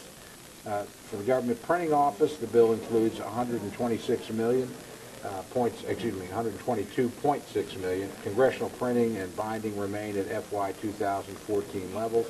The bill includes $519.6 million for the Government Accountability Office, an increase of $14.2 million above the FY 2014 enacted level. Language is recommended to establish a Center for Audit Excellence to build global institutional auditing capacity and promote good governance. The center is to be operated on a fee-based system. Finally, the bill includes $3.42 million for the Open World Leadership Trust Fund. That's $2.58 million below the FY 2014 enacted level. As a sign of support for Ukraine, the subcommittees reduced the program by 43%. This represents the program's percentage of participants from Russia. This decision was made in consultation with the Speaker and the Leader's office. It's important to stress that the Open World program does not just focus on Russia. Ukraine has the next largest group of participants, closely followed by other nations in the surrounding region. Therefore, we encourage the Center to do more in Ukraine and with the other participating countries in the surrounding region. I'd like again to thank my friend and again my working partner, Ms. Wasserman-Schultz, for her role throughout the process. We've worked well together, I think, in a genuinely bipartisan manner. I also want to extend my appreciation to the members of the subcommittee for their participation throughout the process. And finally, again, I want to recognize the staff, which again is just first-rate, very professional, and extraordinarily helpful. Now I yield back, Mr. Chairman. Gentlelady from Florida. Thank you, Mr. Chairman. This is the small but mighty bill in the appropriations process, and I want to thank Chairman Rogers as well and my ranking member, Nita Lowy, for the commitment that you've made to beginning to get us back to regular order. Although I think we would all agree that we have a ways to go before we could officially declare that that has occurred. The budget deal that was struck during the shutdown last year gave us 2 years of discretionary caps so that the Appropriations Committee can get on with the business of funding important government programs from cancer research to the Everglades and Capitol Dome restoration, and that's what we on the Appropriations Committee are tasked to do. There has been no one that has been more focused on making sure that we could be good stewards of this institution and of the facilities for which we're responsible than my friend Tom Cole. And it has really been a pleasure. In fact, I have had the pleasure of being the ranking member or chair of this subcommittee with a wide range of Republican partners since there appears to be a little bit of a revolving door when it comes to the legislative branch appropriations subcommittee on the other side of the aisle. But you've been one of the best to work with and really have been an incredibly good steward of the institution. There are going to be many opinions about how the resources that we have here should be allocated amongst programs, but that's a legitimate debate rather than the alternative which we saw during the government shutdown in October. For my part, I'm pleased with the bill that Chairman Cole has put forward today, done within the funding constraints that the subcommittee had to operate under. The bill provides level funding, as the Chairman mentioned, and unfortunately the constrained allocation has ensured that there is no increase for member and committee offices. Personal office budgets have been cut by 16% since 2010, while committees have been cut by 14% over the same period. When considered through a long lens, those cuts are even more damaging. The Congressional Research Service reported in August of 2010 that House committee staff levels declined 28% between 1977 and 2009. The recent cuts have only served to compound the decline in staff highlighted by CRS. There is no question that these cuts will continue to have a harmful effect on this institution, on our ability to retain the best and brightest and to serve our constituents most effectively. We've gone through some difficult economic times, but as we emerge, we need to consider how continuing these stark funding levels affect our ability to compete with the executive branch and the Senate for the best talent. When a senator can offer to double the salary of a legislative assistant working for a House member, for example, there is an imbalance that we should not ignore, because we ignore it to our peril. Mr. Chairman, I want to thank you for the focus as well placed on the Copyright Office in this bill. In our hearing with the Library of Congress last month, we heard about the need to bring the U.S. copyright system into the 21st century with business practices that provide for improved interaction with the copyright community. This bill starts that process by investing $1.5 million in much-needed IT improvements for the Copyright Office. The bill also carves out $750,000 to deal with the copyright backlog, which grew larger over the last few years as they lost staff due to tightening budgets. As the authorizing committees review our nation's copyright laws, these additional investments ensure that the Copyright Office can meet immediate needs as well as prepare for new ways to do business. In the Capitol Police hearing and during subcommittee markup, we heard from members on both sides of the aisle about the impact that door closures have had on our constituents and staff. That is why this bill includes strong language requiring the chief of the Capitol Police to remedy the long lines to enter the House buildings. And that report due later this month has to be specific, and it must identify additional door openings. We didn't just leave it to chance. Now that our budget agreement has given some relief from the sequester and the Capitol Police have been essentially made whole, door closures must be addressed so our constituents and staff are not waiting in lines stretched outdoors and down halls to get where they need to go. I might add that there was vocal unanimity on this sore subject amongst the subcommittee members. The bill continues funding for the House Historic Buildings Revitalization Trust Fund at $70 million, for which I thank the chairman. Since the estimate to rehabilitate the Cannon House office building has come in at a staggering $753 million for this 100-year-old building, investing a little at a time in the trust fund is the most responsible way to fund this and other major projects. And I want to thank Chairman Cole again for continuing to fund this fiscally responsible effort so we can bank the resources that we'll need for the Cannon Renewal Project. We know that these projects, especially with older buildings, when we went through the CVC project, we saw firsthand what that did. They always have cost overruns. This allows us to bank some of that money ahead of time. The bill also includes funding for the final phase of the Capitol Dome project at $21.2 million, and that funding will address the interior walls, columns, and coffered ceiling that have sustained significant water damage and paint delamination. The public will soon see the skyline of our nation's Capitol changed with scaffolding on the Capitol Dome that will begin to go up at the end of this month using funds from previous years. The total price tag to restore the dome will be around $106 million after this year's funding is provided. This bill supports several priorities within the Library of Congress that fund important initiatives. The committee directs the Library of Congress to continue their 30-year program to de-acidify books and provides an additional $1 million to keep that program on track. Within the library, there's also an additional $1 million for the Teaching with Primary Sources program to increase the development of online interactive programming and apps for classroom use on Congress and civic participation. Ranking Member Visqueski has championed this program for many years. Additionally, there is language supported by Mr. Quigley, which requests that the Library Clerk of the House and Public Printer work together to make bill status inquiries available to the public in a bulk data format by the beginning of next year. Also to note, the bill does cut the Open World Leadership Center by 43% to $3.4 million. While the funding that supports participants from Russia has been eliminated, the committee does encourage the program to do more exchanges in Ukraine and surrounding regions. I continue to strongly believe that this program is a square peg in a round hole in the legislative branch bill, which is a very small bill with a large percentage of it, too large, coming from Open World, and believe it should be funded by other government agencies like USAID or the private sector. If Open World is unable to find private sector contributions, then that does not speak well of the mission of the program. Finally, I want to thank my colleagues on both sides of the aisle for supporting my amendment to the bill last year, if you recall, that eliminated the funding for the Stennis Center. The Appropriations Committee had never received a budget justification from the Center, and they were previously non-responsive to inquiries regarding their budget. Subsequently, amazing, they contacted the committee, submitted a budget request, and have done so again this year, and I understand Mr. Nunnally assisted us in getting those documents, and I appreciate that effort. In conclusion, I want to congratulate Chairman Cole on writing a balanced bill with a few targeted investments. Even though I wish we could do more to invest in our staff, I know that the Chairman had many competing priorities, including our vast infrastructure needs. Again, Mr. Chairman, it was a pleasure to work with my colleague and with all of my colleagues on the stewardship of our institution and its infrastructure. I yield back. Thank you. Though this bill is small in dollars, it's extremely important, of course. And I know both of you worked mighty hard on it, along with your staff and your committee members. Thank you for the hard work. Without this bill, we wouldn't be here.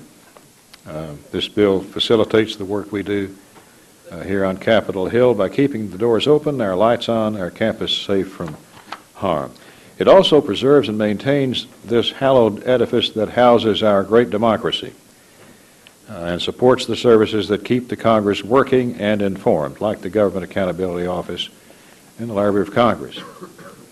And we're constantly reminded in the Capitol building that this Capitol building was considered the Temple of Freedom by Constantine Brumidi, who painted all of those wonderful paintings in the building all of his life. The bill allows our thousands of visitors to witness democracy in action and to safely visit the buildings where so much history has been made and is being made. In total, it's $3.32 billion for the operations of the House, the historic buildings of the Capitol complex, the police who protect it, and the related agencies that assist in the legislative functioning of our republic. This level is consistent with last year's enacted level, continuing the 14% in reductions for the House since Republicans took the majority in January 2011. We must continue to adhere to the same fiscal goals we've set for each and every program and agency across the federal government. And that means tightening our belts and making do with what we have, setting the example for what we are asking others to undertake. So I ask that my colleagues support this bill, and I recognize now Mrs. Lowy for any comments. I, too, want to thank Chairman Cole, Ranking Member Wasserman-Schultz, and Chairman Rogers for your work on this bill. Today we consider the smallest of the appropriation bills, which funds the operations of our nation's legislative branch.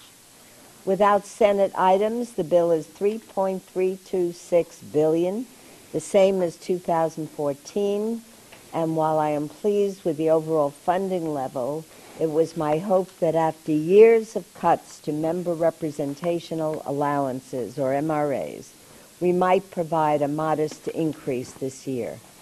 Member offices have sustained $106 million in cuts since 2010. While some reduction was appropriate, those cuts have severely strained the House's ability to serve the American people due to fewer staff for constituent casework, the inability to effectively communicate with our constituents, and fewer district offices. Unless we return to sensible funding levels, we cannot stave off the further erosion of expertise, morale, and comedy in this great institution. The bill funds the Open World Leadership Program at $3.42 million, a reduction of $2.58 million. Instead of reducing funds equivalent to the amount for exchanges with Russians, we should shift the funds to support a larger presence in Ukraine and other countries, fostering democratic principles as suggested in the committee report. With that said, I want to congratulate you, Mr. Chairman, for putting forth a balanced bill. It is a pleasure working with you both. And the ranking member, I look forward to today's markup. Is there further discussion? Mr. Farr. I mean, I just want to comment on your remarks about the Temple of Freedom and the witness of democracy. I had a chance of living in another country when I was in the Peace Corps.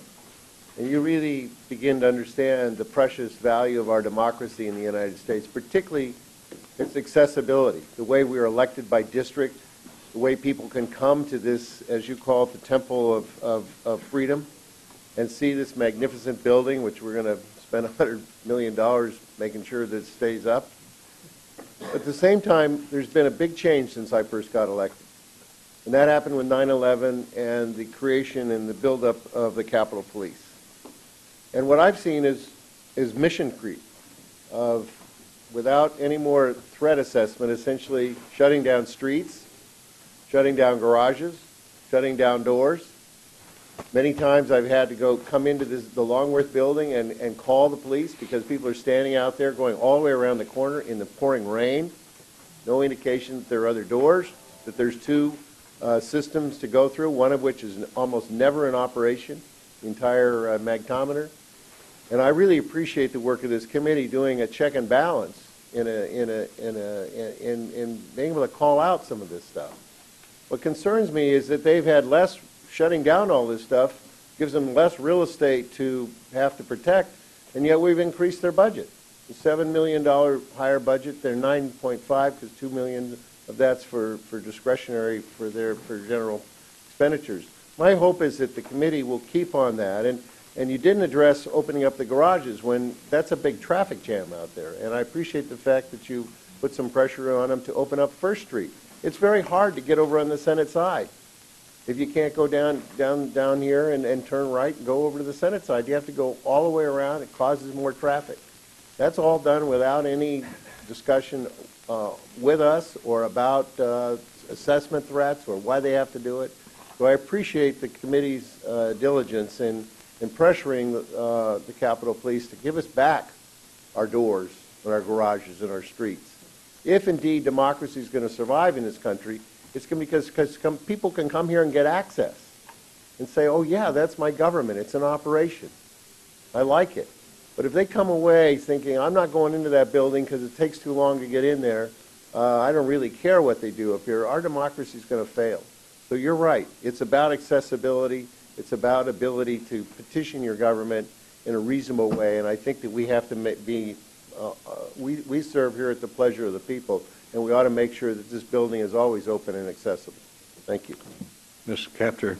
Yes, thank you very much, and I want to commend Chairman Cole and Ranking Member Wasserman Schultz for bringing a very solid bill before us. I wanted to make two comments, if I could, in hopes that as this bill moves to the floor, either through colloquy or perhaps some type of perfection we might provide on the floor, the following two items might be focused on. First of all, Ranking Member of the Full Committee Lowy has talked about the Open World Fund. And as a part of this bill, what is happening in Russia and Ukraine, and a desire to transfer funds to Ukraine rather than completely just cutting that account in half. Let me say on the record, for those of us that have been following this, if you look at Ukraine and its current governance structure, what has made possible a transitional government is their parliament, their Congress, us. It is not the executive. It is the parliament that is functioning, interpreting their constitution. The Open World program here is a part of Congress. It's not a part of the executive branch.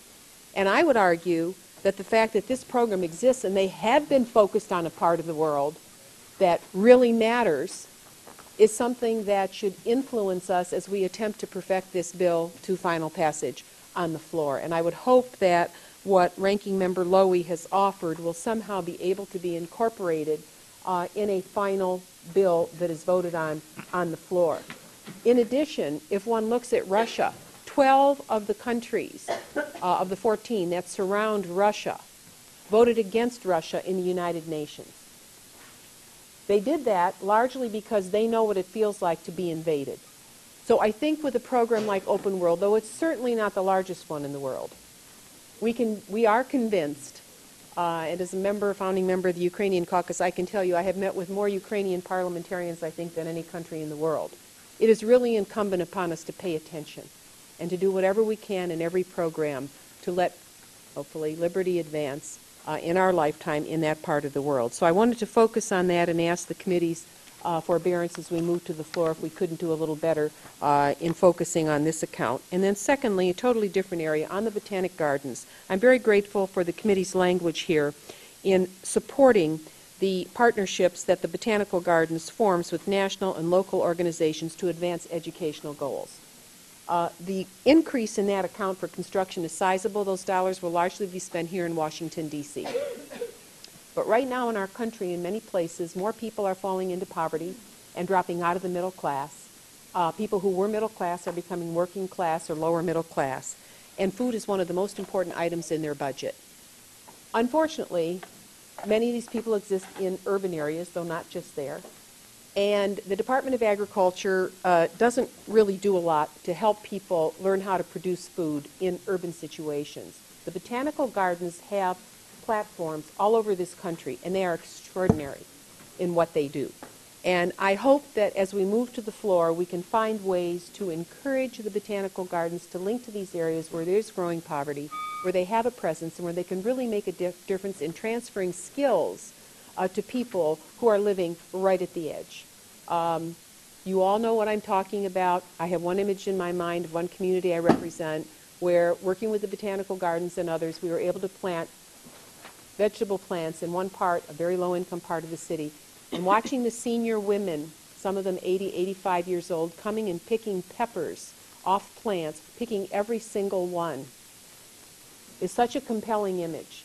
And I think that the Botanic Gardens can not just have a beautiful building here in Washington, and I support it, we all love going over there, but they can do something more for people who are living at the edge in this society. So I wanted to place that on the record, and we'll do more of that when we move to the floor, and I thank the committee for listening. Is there further discussion? Mr. Fortenberry? Thank you, Mr. Chairman. I'd like to follow up on Ms. Kapter's comments regarding the Open World Leadership Center.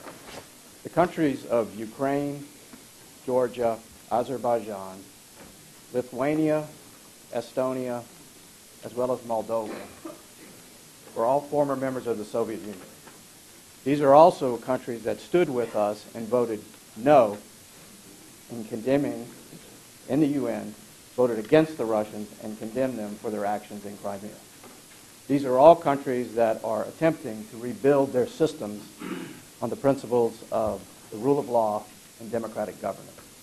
These are also all countries who have benefited from the efforts of the Open World Leadership Center. Now, this is a difficult position when we're all in. I understand the need to react to the Russians. The Russians have spit in the face of the responsible communities of nations. And so I think the discussion here is important in terms of shifting funds. I would also like to caution us, however, in terms of totally committing on the potential of helping young Russian citizens who are alternative voices and who may be the exact people that we need to help move forward in the future toward better international stability. I offer that, Mr. Chairman, in the spirit of comedy and trying to creatively think through this problem as we move forward. Mr. Price. Mr. Chairman, I want to identify associate myself with Mr. Fortenberry's remarks. I think he has it exactly right. I do want to commend the chairman for funding this program, and also for recognizing its importance, and also for stressing the importance of the work that's going on in Ukraine and other former Soviet states. I, too, want to offer a word of caution. The kind of civil society efforts that we're talking about here are what Mr. Putin fears and detests the most. I mean, we do need to recognize that. And there's plenty of evidence to that. The work we've done in states around the periphery of Russia through the House Democracy Partnership, we've encountered this time and time again. The just extraordinarily negative reaction, the attempts to damage the work of our nonprofits, people doing good work in these countries to promote participation and democracy. So no one should think that Putin is being punished by the suspension of a Russia program. So I say that simply to say that I think we should reserve judgment for these next few weeks about exactly what we should do about Russia in this program and in this bill. But for now, I think we have a good resolution. I commend the chairman for bringing us to this point. I do think we're going to have to watch very carefully and probably revisit this before the bill becomes law. Mr. Moran. Thank you, Mr. Chairman. I also want to associate myself with the remarks of Ms. Kapter, Mr. Fortenberry, and Mr. Price. This is an important program, and by cutting it, we help Putin, we don't hurt him. I think the chairman understands that. It brings potential leaders over here to the United States to learn the rule of law, the last thing Putin wants them understanding. to learn about transparency and openness in government, to learn how state and local governments work, to understand the importance of an impartial judiciary. And it's all about personal relationships. It builds personal relationships, and that undermines dictators like Putin. And the fact that we have Jim Billington, who knows more about Russian history and literature than anyone in Russia today, he's an asset, and that's why it's run out of the Library of Congress. It's a good program. It's 0.1% of the Ledge Branch budget, so I hope we could revisit it. But again, it's a good bill. We don't object to what the chairman has decided to do, but it is important to raise this issue. Thank you, Mr. Chairman. Chairman Wolf. I want to associate myself with Mr. Moran's comments. I traveled to Russia with Dr. Billington. Everyone in Russia knows Dr. Billington. He's probably the most respected American in Russia. And Jim is exactly right. And so I wanted to just be on record and say I completely agree. Is there further discussion?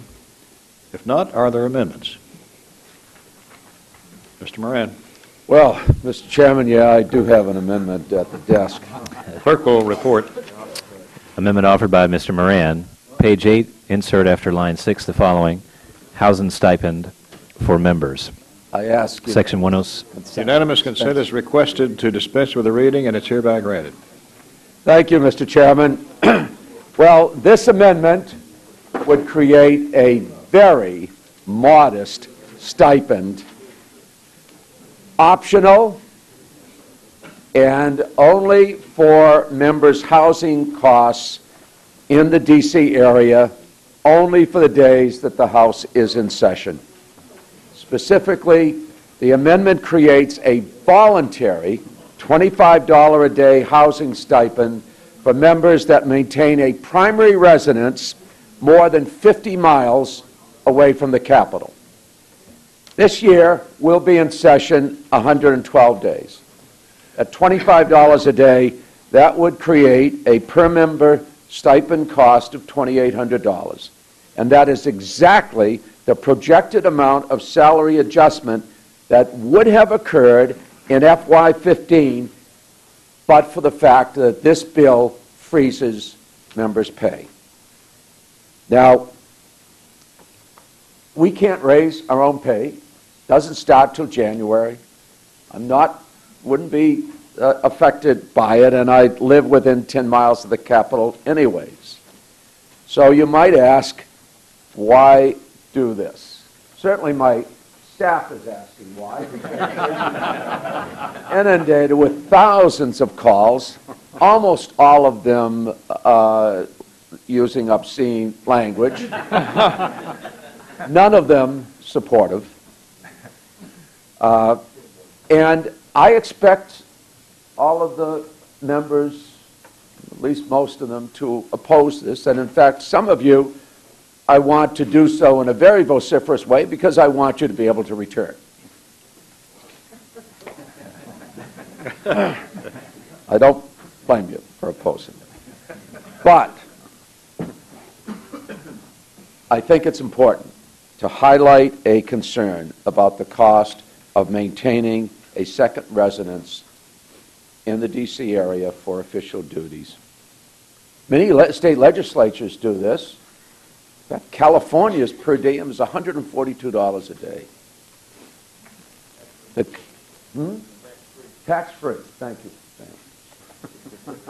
The current system for determining member pay was established by the Ethics Reform Act of 1989. In return for limiting outside pay from things like honoraria, which members used to get for making speeches and so on, the law established cost of living adjustment for members that were similar to federal employees. The idea was to limit the corrupting influence of outside sources of income while removing politics from the process of adjusting member pay. And yet, the Congress has routinely denied pay adjustments that were authorized by law. In the last 5 years, we have frozen congressional pay. It's been frozen, I think, 11 times since I've been in the Congress. So now this legislative branch appropriation bill would extend that freeze for a 6th year. Now, I think we know that many of our colleagues are challenged by the cost of maintaining 2 residences. D.C. has one of the highest rental costs in the country. And in fact, in an article in Roll Call here, it pointed out by the largest broker on Capitol Hill, the cheapest apartment has gone up by 50% in cost just in the last decade. And member pay, according to the Congressional Research Service, has declined in constant dollars by 19% since 1992. Since I've been in the Congress, it's declined by 20% in actual dollars, in real inflation-adjusted dollars. Now, having a second residence is a requirement of the job. My principal concern here, and this is really what I want to get across, is the impact of a continued pay raise on the Congress over time. This is the first time that a pay freeze, has been included in the Ledge Branch Appropriations Bill. So let's think this through to its logical conclusion. Now that the issue has been sufficiently politicized, which party is going to allow, much less advocate, for a member's salary adjustment? I'd be surprised if this provision doesn't become an obligatory provision of the legislative branch bill. So 5, 10, 15, 20 years from now, salaries will remain the same as they are today. All the while, inflation and D.C. rental prices are going to continue to increase with the market. So I think there's a legitimate fear that the House is going to be increasingly populated by 2 types of members. One will be those who come for only a couple terms before multiplying their salary in the private sector as a result of their service. And the other, those who are sufficiently independently wealthy, for whom our salary is a rounding error out of their net worth. So some will be able to gain by their experience here, but not become invested in enabling this institution to function properly. And of course, that temptation to seek greener pastures is heightened by the recent Supreme Court decision that's just going to create a way more political spending and probably plenty of lucrative jobs outside the institution. Now, there are many wealthy people who make outstanding members of Congress. And that's good. And as I say, they're doing a good job. This doesn't cast aspersions on them. But we need a diversity of perspective in the House. The ability to serve in the Congress should not be limited to those who don't have to give any thought to paying out-of-pocket living expenses in D.C. The House is supposed to reflect the people of this country. Over half of the Congress are millionaires. Don't we want a 30-something physician or district attorney or city council member or small business owner, somebody who may have a new home mortgage or young children or unpaid student loan debt, to realistically be able to consider a congressional House seat? I know the idea of providing members with additional compensation in order to make this body more democratic seems to be counterintuitive, but this is a discussion we need to have. And that's why I raised the issue, Mr. Chairman, and I thank you for the opportunity to do so. Mr. Chairman? Thank you, Mr. Chairman. This is probably a proposal that is better to make in your last year of office than as your first year as a chairman.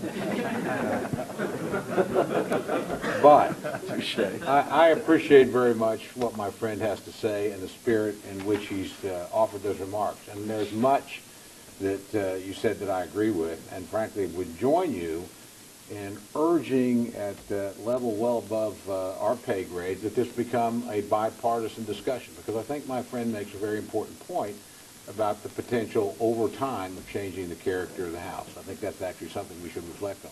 Having said that, I will oppose the amendment at this point, not just because you gave me a very practical political a lesson and a personal example of what happens when you embrace this.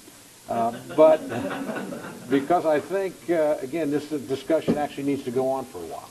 And I think, again, I think this trend started, and I cast no partisan stones here, as political ploys by leadership on both sides of the aisle. And I think it probably was not thought through. It's one of these things that becomes a temporary advantage as you struggle to retain or gain the majority, that you don't think about the long-term institutional issues. But this probably isn't the moment or time to actually take the action. It is the moment or time to actually have the discussion. I appreciate my friend for raising it. If there's no further discussion, Ms. Wasserman-Schultz. Thank you, Mr. Chairman.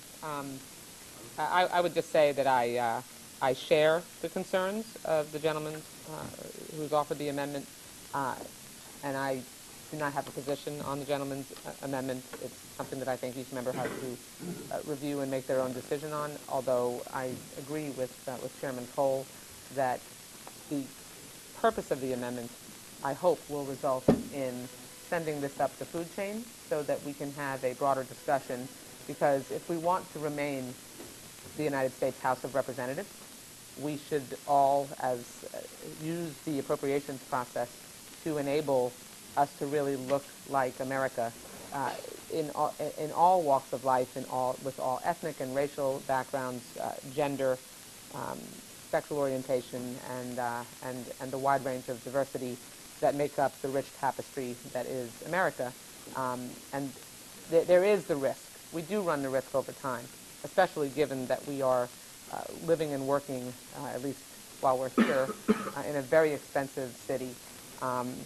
Having an opportunity to take a look at this will, over time, short-circuit the likelihood that it will only be possible for people of means to pursue service in the House of Representatives. Having heard from the chairman and the ranking member of the subcommittee, I would hope we could proceed to a vote. Can I just suggest that as you look at this, you look at the per diems that other elected officials get? Because when you take it out of context, and just put it in Congress alone, you have an argument. But I find when I go home, there's nobody that thinks that we don't get a per diem right now. They can't believe that we have to pay for all our expenses in Washington out of our pocket. So I think if you're going to elevate this, which you should get the Library of Congress to look at all the other elected officials around this country and what kind of per diem they get. Mr. Moran's recognized to close. Thank you, Mr. Chairman. I don't love everything that goes on in this institution, but I love this institution. And that's why I offer the amendment. I wouldn't think of asking for a roll call vote on this, but I would ask if you have that opportunity, which I expect you would, to allow me to raise it on the floor just so that we can help educate some of our constituents to know this issue better.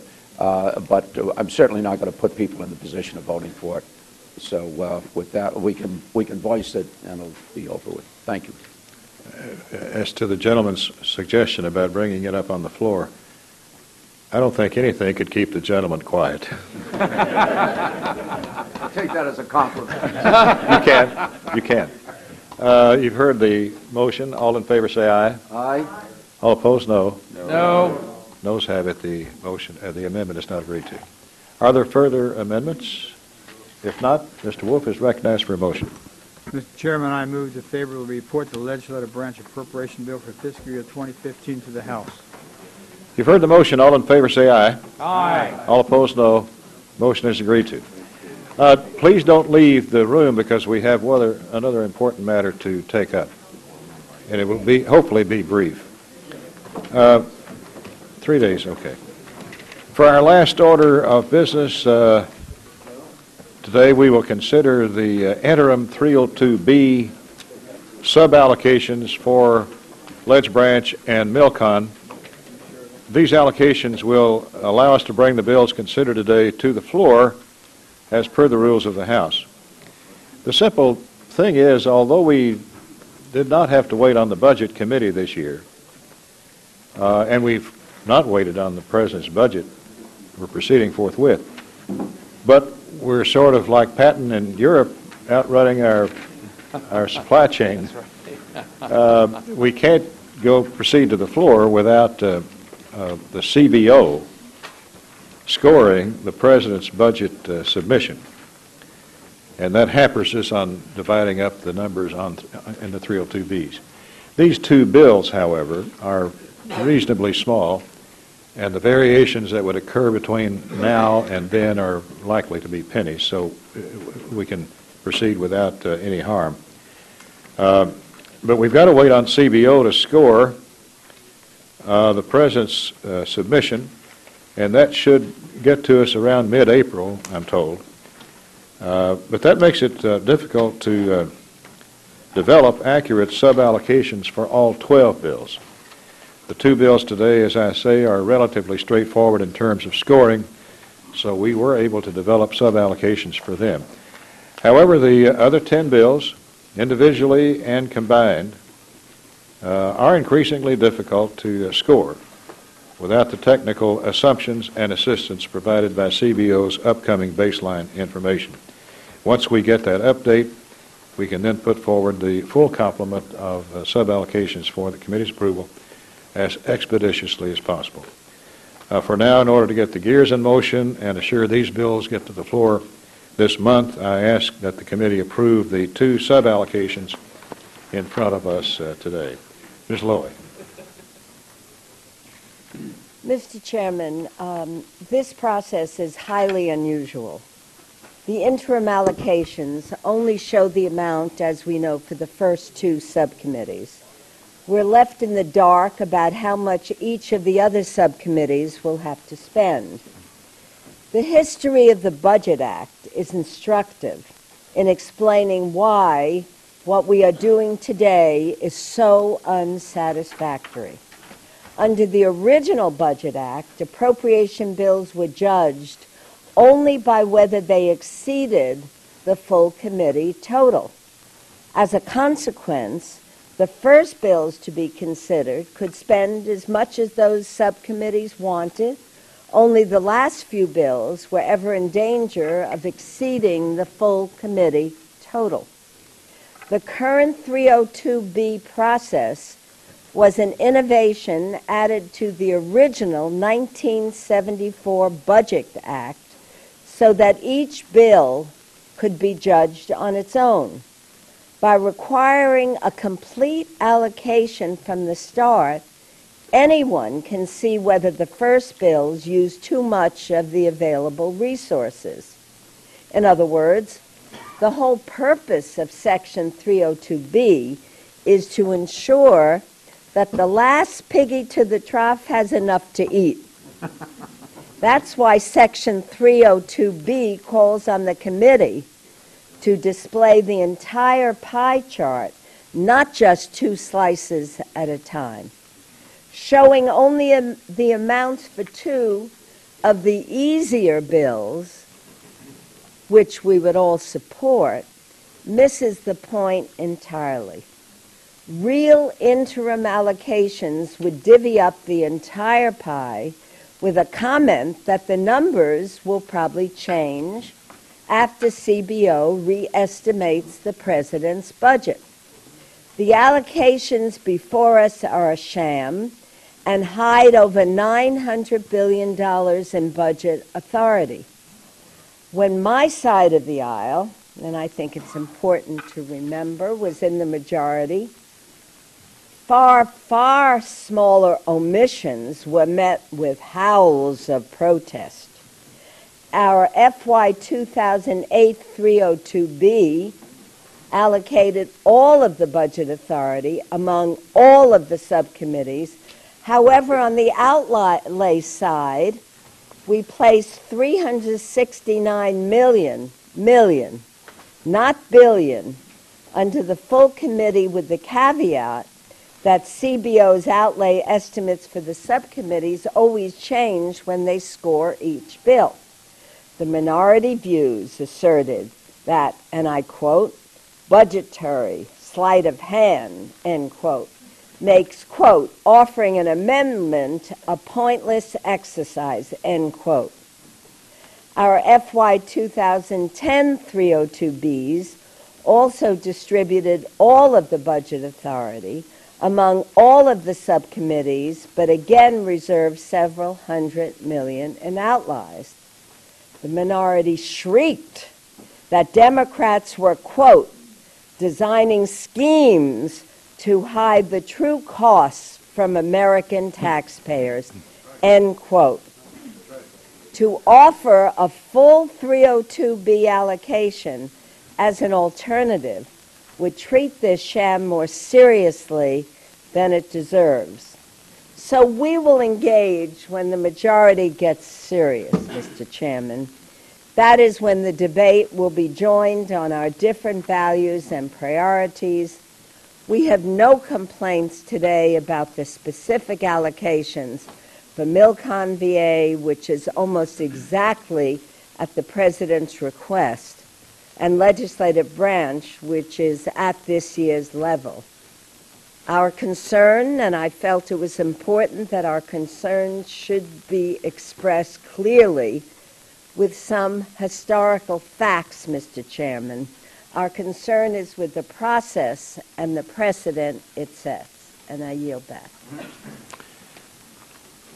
We cannot proceed without CBO scoring the President's request, and they have not done it yet. We've got an unusually early start to appropriating, and we've, as I said before, sort of outrun our supply line because we moved so early. We will get CBO, I'm told, in a matter of a few days, by the middle of the month, which is next week, I guess. Then we'll be able to do as this gentlelady wants to do, and I agree with her fully. We need to get all 12 Bs settled. This is the only rational way to do it. So is there further discussion? DeLauro. Thank you very much, Mr. Chairman. Last year, we never marked up the bill that workers and families all across America have long been waiting to see us act on. The one that funds education, NIH, health care, job training, and other critical priorities. I'm deeply concerned that we once again will not mark up the labor HHS education appropriations bill, which represents 32% of the non-defense discretionary budget, because we are circumventing regular order and offering consideration of just 2 of the 12 302B allocations, those for the bills we just considered. I am told that this committee has never before been presented with allocations for only 2 subcommittees.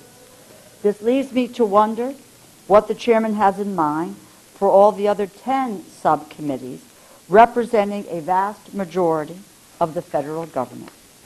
Mr. Chairman, I understand that putting together a budget is complicated and that you are operating under serious political constraints, but we cannot solve the problem by avoiding it. In my view, it is irresponsible for us to move forward in this fashion. We should not be marking up any bill in this committee until we have a complete picture of the overall spending plan and allocations for all of the 12 funding bills we should consider if we are to pursue and seriously pursue regular order. Isn't commerce, justice, and science as important as the legislative branch? Isn't homeland security, isn't energy and water, isn't it defense? Isn't the People's Bill labor, education, and health, and financial services, Mr. Serrano? Mr. Chairman, budgets are about values, and our job is to make sure our investments reflect and affirm our values and priorities as a nation. But without the full template of allocations before us, we have no framework to assess whether what is being proposed is adequate or inadequate for respecting and upholding these values. We, in fact, are flying blind. We simply cannot put together a responsible budget in this piecemeal fashion. If we saw the entire plan being put forward, we may decide that we needed to provide additional resources for our veterans and military construction. When you take a look at the suicide rate and trying to prevent those kinds of debilitating illnesses that are coming back for our troops, Or we may see that the plan is to give short shrift to the last bills that this committee marks up. That would all too likely mean even less provided for education, biomedical research, job training, or the environment. But today, no member of this committee can answer that question. Mr. Chairman, assembling the budget is a serious responsibility. We should not be going at it piecemeal without a roadmap or without a compass. I urge the committee to vote for a transparent and legitimate allocation process by saying no to the proposed CO2Bs. I urge the majority to put all of the cards on the table, show us their plan for labor, health, and education, and all of the other fundamental priorities that are under our purview. Thank you. We'll do so next week. Further discussion? Hearing none. Are there amendments? Hearing none. Mr. Wolf. Mr. Chairman, I move that the interim Section 302B suballocation for fiscal year 2015 be approved. You've heard the motion. All in favor say aye. Aye. All opposed say no. The ayes have it. The motion is agreed to. Good job. Unanimous consent. 3 days. I ask unanimous consent that the staff be given the authority to make technical and conforming changes to the items approved today. With that objection so ordered, if there's no further business, the committee stands adjourned. Thank you, Mr. Chairman. That's a great one. Thank you, Good sir. work. It's a real privilege.